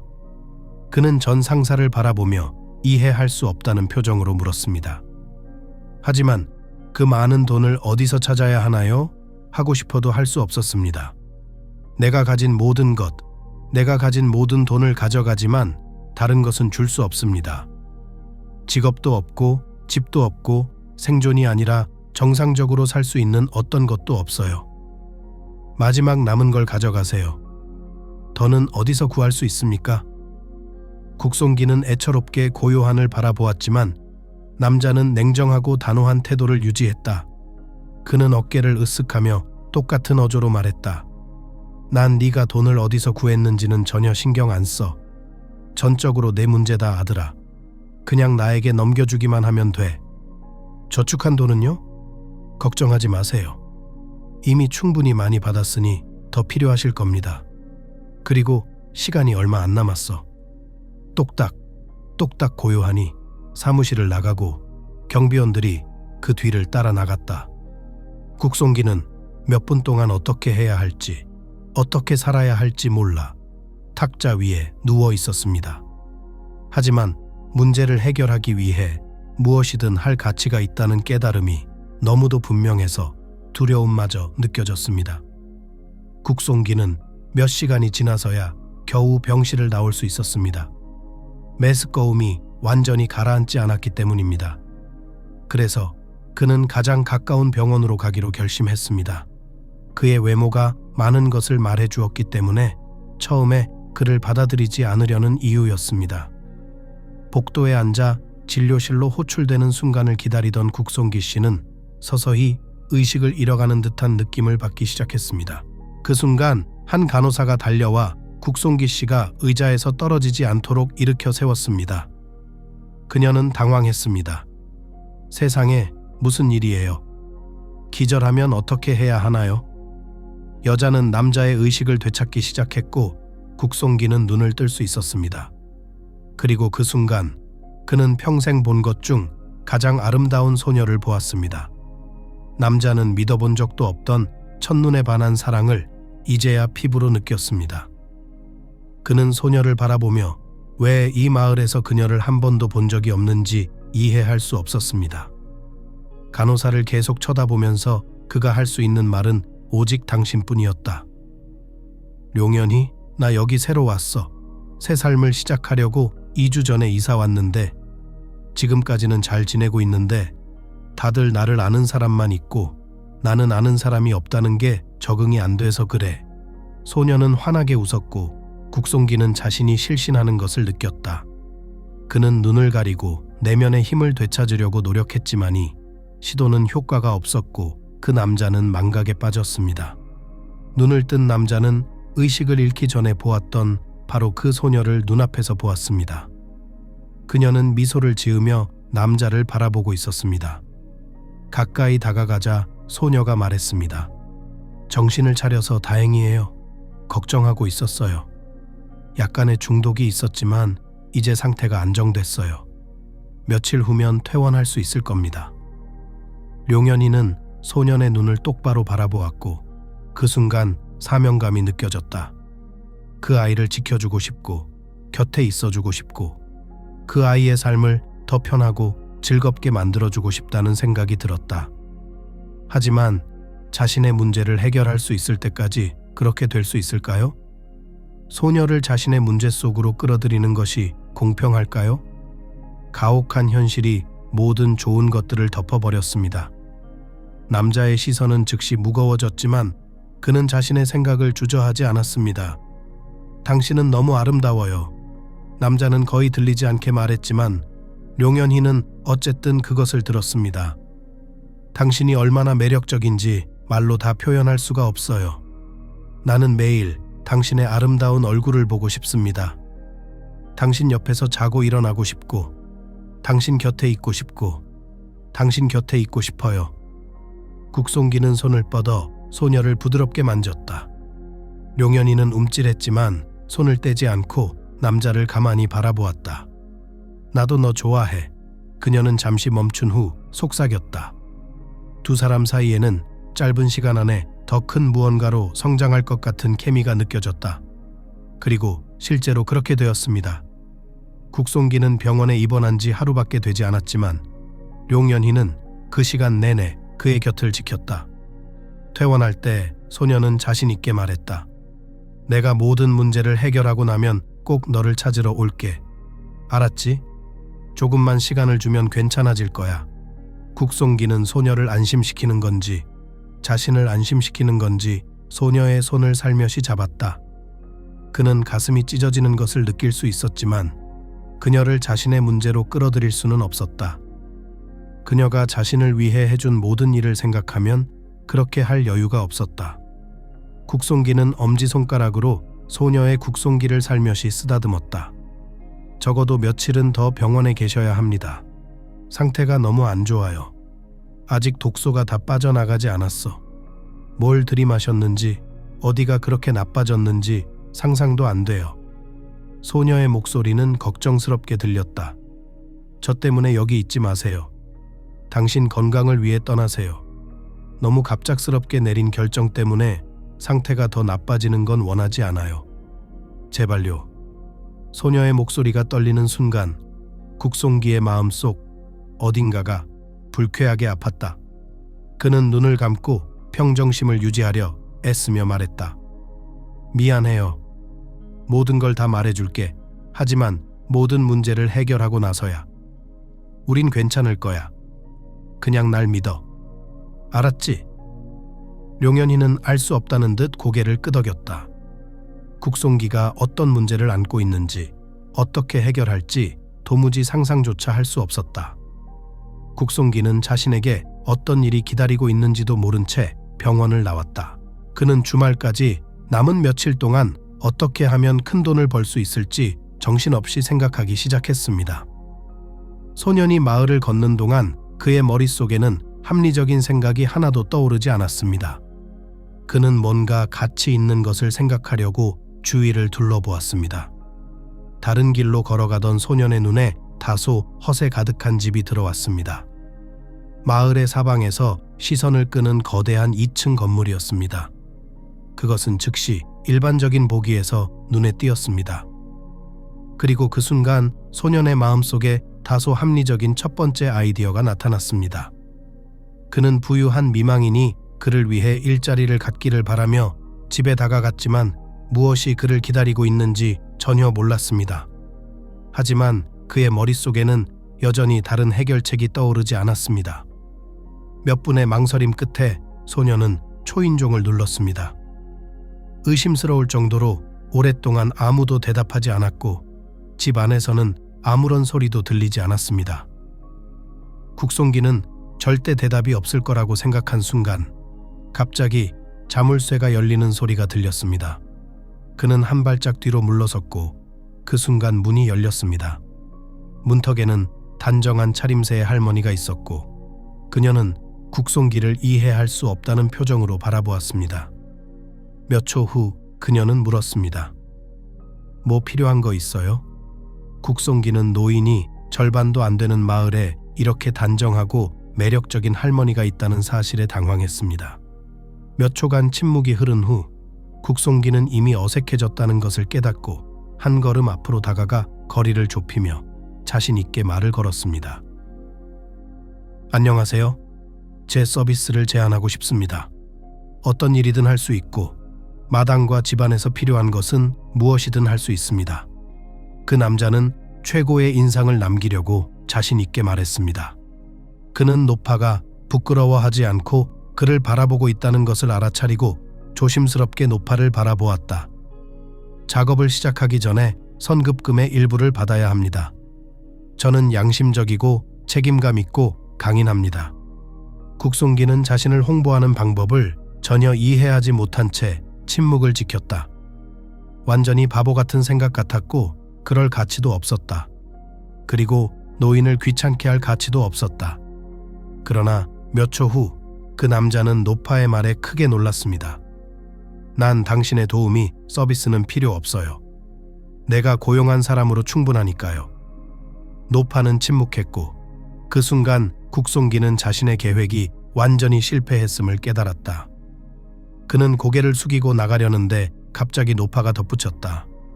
그러나 나는 다른 것에 대해 아주 괜찮은 돈을 지불할 수 있습니다. 제 남편이 되어주세요. 노파는 그 남자를 유심히 바라보며 그의 대답을 기다렸다. 반면에 국송기는 그런 제안에 전혀 동요하지 않았다. 그는 어떤 대답을 듣기를 기대했지만 확실히 그런 대답이 아니기 때문에 무슨 말을 해야 할지 이해하지 못했습니다. 이해하지 못하는 노파를 바라보며 그는 중얼거렸다. 실례합니다만 어떻게 상상하십니까? 내가 결혼의 모든 책임을 다할 수 없다는 것을 이해합니다. 그냥 못하겠어요. 국송기는 문장에 단어를 넣는 방법을 완전히 잊어버린 것 같았고 현관에 있는 할머니에게 무슨 말을 해야 할지 몰랐다. 여보, 걱정하지 마세요. 결혼 생활의 의무를 다하라는 게 아니야. 며칠 뒤 동창회에서 내 남편이 되어주면 그 다음엔 당신이 원하는 대로 해도 돼요. 하지만 동창회에서는 진짜 남편처럼 행동하고 나를 남편처럼 대해줘야 해요. 그 다음에는 원하는 만큼 돈을 받고 자유로워질 수 있을 거야. 국송기는 어떻게 그런 상황을 상상했는지 이해가 되지 않는 듯 당황한 표정으로 할머니를 바라봤지만 그 제안은 충분히 매력적이었다. 몇 초간 망설이던 그는 자신감 있는 목소리로 말했습니다. 좋아요. 하지만 결혼할 시간은 어떻게 확보할 수 있을까요? 등록사무소의 대기열은 엄청나고 우리에게는 며칠밖에 남지 않았습니다. 게다가 얼마가 필요한지 물어보지도 않으셨는데 못 주시면 어떡해요? 국송기는 자신이 필요한 금액을 받을 수 있을지 의문이 들었습니다. 며칠 동안 연기를 하면서요. 그는 고요하니 금액을 말했을 때부터 주머니에 넣고 있던 종이 한 장을 꺼냈다. 그 종이를 할머니에게 내밀며 그는 할머니가 거절할 거라고 예상했습니다. 하지만 할머니는 말했다. 여보, 얼마든지 낼 수 있어요. 다시 한번 말하지만 나는 돈이 너무 많아서 무엇이든 감당할 수 있으니 나를 과소평가하지 마십시오. 싸이는 걱정하지 마세요. 기꺼이 해줄 사람이 많으니까요. 하지만 제 여자친구들이 당신이 길거리의 남자가 아니라 내 남편이라고 믿도록 멋지게 보이려면 외모만 있으면 됩니다. 준비가 한창이었다. 같은 날 국송기는 회의에서 발표할 본격적인 이미지를 구성하기 위해 도시로 갔다. 그는 풍성해 보이지만 화려하지 않아야 한다는 것을 깨닫고 적절한 의상을 고르는데 오랜 시간을 보냈습니다. 그는 말할 때 어색한 상황에 빠지지 않도록 헤어스타일을 업데이트하고 행동을 연습하고 미래의 아내의 모든 습관까지 배워야 했습니다. 결혼 비용을 기꺼이 지불하겠다는 할머니의 이름인 양용자는 만남의 이야기와 남편에 대한 모든 것을 만들어냈습니다. 국송기는 완벽한 가면 뒤에 무엇이 있는지 아무도 눈치채지 못하도록 자신의 역할을 완벽하게 연기하기만 하면 됐다. 그는 만남의 분위기를 이어가기 위해 모든 사실과 이야기, 지어낸 순간들을 여러 번 반복해야 했습니다. 그리고 결국 그 남자는 모든 것을 완벽하게 기억해냈습니다. 연극이 시작되었습니다. 회의 당일은 예상치 못하게 빠르게 다가왔습니다. 국송기는 헤어스타일링과 걸음걸이 연습을 하며 오랜 시간 준비를 했습니다. 상류사회에 완전히 녹아들고 싶었기 때문이죠. 양용자는 그런 그를 계속 지켜보면서 자신의 계획이 완벽해지고 있음을 깨달았습니다. 외출 직전 그녀가 말했다. 네가 완벽하게 해내면 네가 원했던 것보다 더 많은 돈을 줄게. 다만 당신이 나를 안 지 며칠밖에 안 됐다거나 돈 때문에 내 남편이라는 사실을 숨기지 마세요. 잘못되면 돈도 못 받고 국송기한테도 돈을 줘야 할 테니까요. 국송기는 순순히 고개를 끄덕였다. 하지만 그는 재력이 있는 사람이 어떤 사람인지 잘 알고 있었다. 그는 한숨을 크게 쉬면서 아내에게 어울리는 모습을 보이기 위해 최선을 다해 미소를 지으려 애썼다. 회의는 조용히 진행되었습니다. 대화는 많지 않았지만 모두가 화제의 중심이 된 이 특이한 부부를 주목하고 있는 것은 분명했다. 국송기는 아내의 곁을 거의 떠나지 않았습니다. 목도리를 고쳐주거나 칵테일과 안주를 건네는 동안 등 뒤에서 속삭이는 소리가 점점 더 자주 들렸다. 하지만 그는 자신이 맡은 역할을 완벽하게 수행하고 있다고 확신했다. 그는 양용자에 대한 모든 것을 알고 있었고 친구들의 질문에도 쉽게 대답했습니다. 완벽한 준비는 그를 실망시키지 않았습니다. 모두들 그 남자가 진짜 양용자의 법적 배우자라고 믿었습니다. 미팅 도중 국송기는 바람을 쐬러 밖으로 나가기로 했습니다. 독극물 중독 후에도 여전히 컨디션이 좋지 않았고 수면 부족이 더 큰 영향을 미치고 있었다. 조금만 더 버티면 의식을 잃을 것 같았다. 그래서 그는 어떤 기회도 잡지 않기로 결심하고 무엇이 그를 기다리고 있는지 모른 채 신선한 공기 속으로 나갔습니다.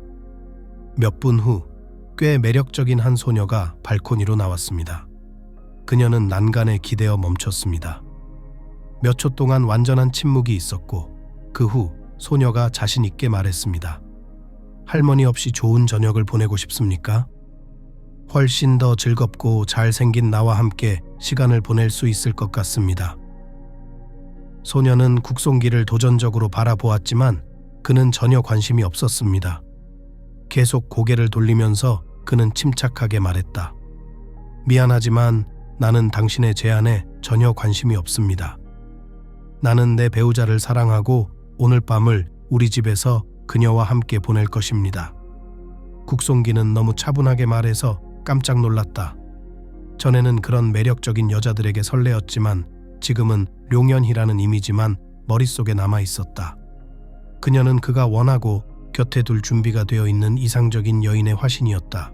피곤한 한숨을 내쉬며 그는 낯선 여자가 자신의 시선을 잡아먹고 있다는 것을 깨닫고 다시 방으로 들어가고 싶었지만 그녀는 그를 허락하지 않았다. 갑자기 남자의 팔을 붙잡은 그녀는 나른한 목소리로 그의 귀에 대고 나른한 목소리로 말했습니다. 당신은 당신이 무엇을 포기하고 있는지 전혀 모릅니다. 내가 네 할머니보다 훨씬 낫다고 확신하고 나와의 하룻밤을 좋아할 거야. 하지만 아무도 모를 거야. 네가 원하는 게 뭔지 알아. 바로 여기, 지금 당장. 소녀는 온몸으로 국송기를 밀치려 했지만 그는 한 발짝 뒤로 물러나며 낯선 남자를 밀어냈다. 그는 소녀를 증오의 눈빛으로 바라보며 눈을 마주치지 않은 채 짜증 섞인 목소리로 말했다. 배우자와 함께 보낼 계획이었던 멋진 저녁을 망치지 말아달라고 부탁하고 싶었습니다. 손님 중에 당신과 함께 저녁을 보내고 싶은 남자가 많을 거라고 확신합니다. 하지만 저는 그들 중 하나가 아닙니다. 좋은 저녁 되세요. 국송기는 다시 한번 돌아서서 나가려는데 그 순간 목소리에 도끼가 서린 낯선 여자가 말을 꺼냈다. 존재조차 몰랐던 그녀의 아들이 도착하면 얼마나 행복할지, 배우자와 함께 저녁을 보낼 수 있을지 두고 보자고. 처녀는 자신이 유리한 위치에 있다는 것을 깨닫고 흐뭇한 미소를 지었습니다. 나는 그를 잘 알고 있고 어떤 어린 소년이 어머니와 사랑에 빠졌고 그녀에게서 더 많은 돈을 얻으려고 노력하고 있다는 사실을 그냥 두지 않을 것입니다. 그게 당신이 그녀를 필요로 하는 거죠. 그렇죠? 돈만 벌려고 하는 거지 진정한 사랑은 없잖아요. 누굴 속이려는 거야? 소녀는 엉덩이를 흔들며 그를 지나치면서 빙그레 웃었다.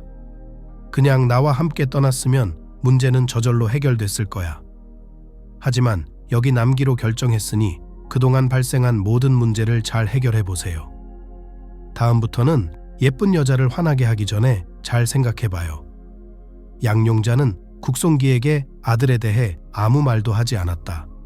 그러자 그 남자는 주저하지 않고 복도에 있는 그녀에게로 돌아왔다.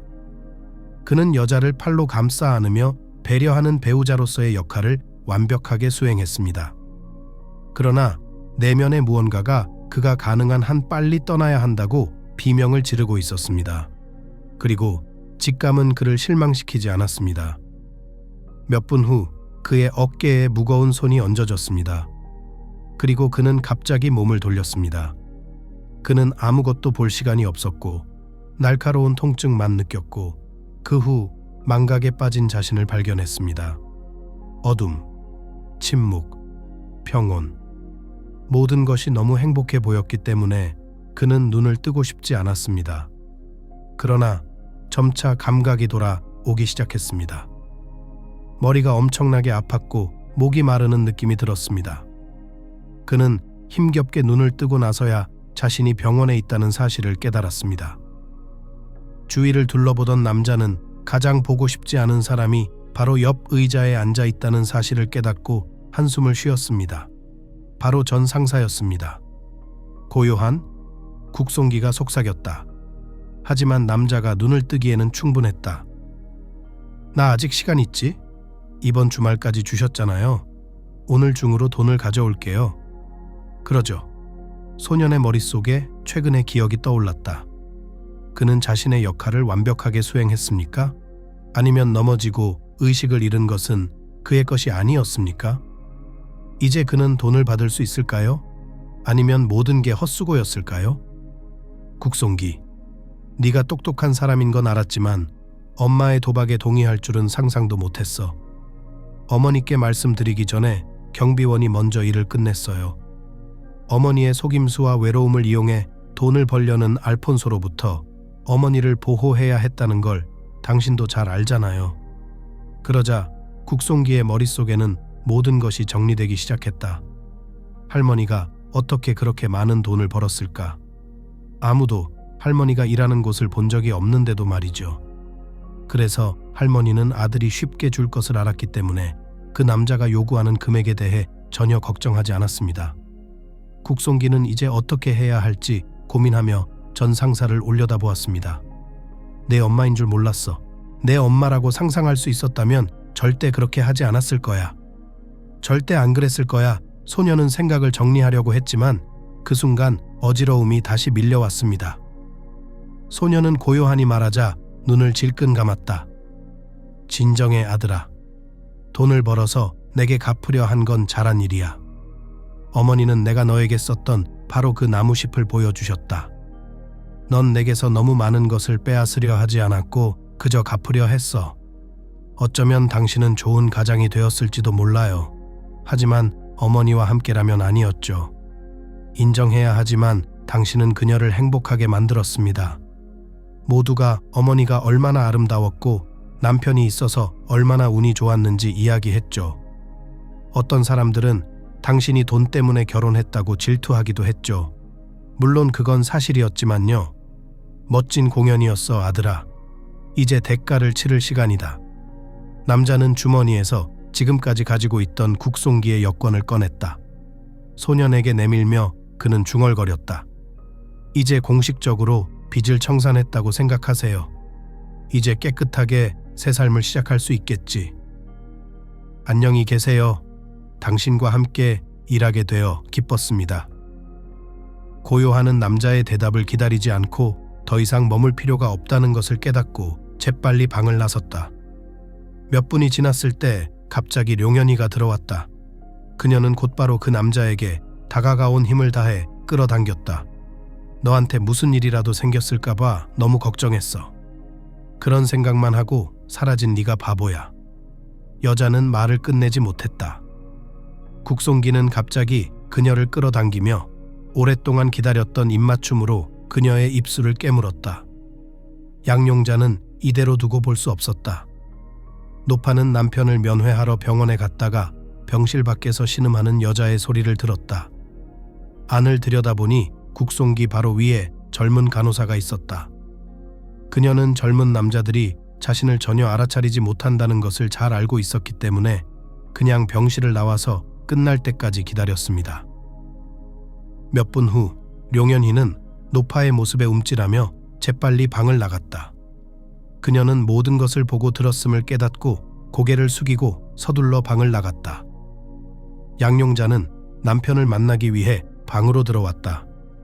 그녀를 본 국송기는 일어나려고 했지만 일어나지 못했다. 괜찮아, 여보, 누워. 기운 좀 차려야지. 아들이 너에 대해 다 얘기해줬어. 네가 절박해서 찾아올 줄은 몰랐어. 그냥 쉽게 돈을 벌려는 루저인 줄 알았어요. 이제 당신은 공식적으로 완전히 자유인이고 원하는 것은 무엇이든 할 수 있다고 개인적으로 말했어야 했다고 생각해요. 노파는 이혼 서류를 내밀었다. 원한다면 내 친구들이 우리의 작은 모험을 상기시키기 위해 여권에 도장이 찍히지 않도록 만들 것입니다. 여자는 미소 지었다. 그녀는 몇 초 동안 남자를 바라보다가 가방에서 작은 봉투를 꺼내 국송기에게 내밀었다. 여기, 내 아들이 당신한테 진 빚을 갚은 거 알아요. 하지만 도덕적 피해에 대한 보상은 받아야 마땅하다고 생각합니다. 국송기는 봉투를 들여다봤다. 몇 달은 넉넉히 살 수 있을 만큼 큰 지폐가 여러 장 들어있었다. 새 출발할 수 있을 겁니다. 행운을 빕니다. 여자는 미소를 지으며 방을 나갔다. 국송기는 정말 새 출발을 했지만 여전히 고향을 떠날 엄두를 내지 못했다. 그에게는 많은 추억이 있었고 때로는 좋은 추억도 있었다. 떠나고 싶다는 불타는 마음이 이사를 생각만 해도 묘한 그리움으로 바뀌는 이유를 그는 완전히 설명할 수 없었습니다. 국송기는 2달 만에 룡현이에게 청혼했고 그녀는 그의 아내가 되기로 동의했습니다. 가정을 꾸리고 싶다는 그의 가장 소중한 꿈이 이루어진 것이다. 그리고 그것은 그가 겪은 모든 시련에 대한 최고의 보상인 것 같았습니다.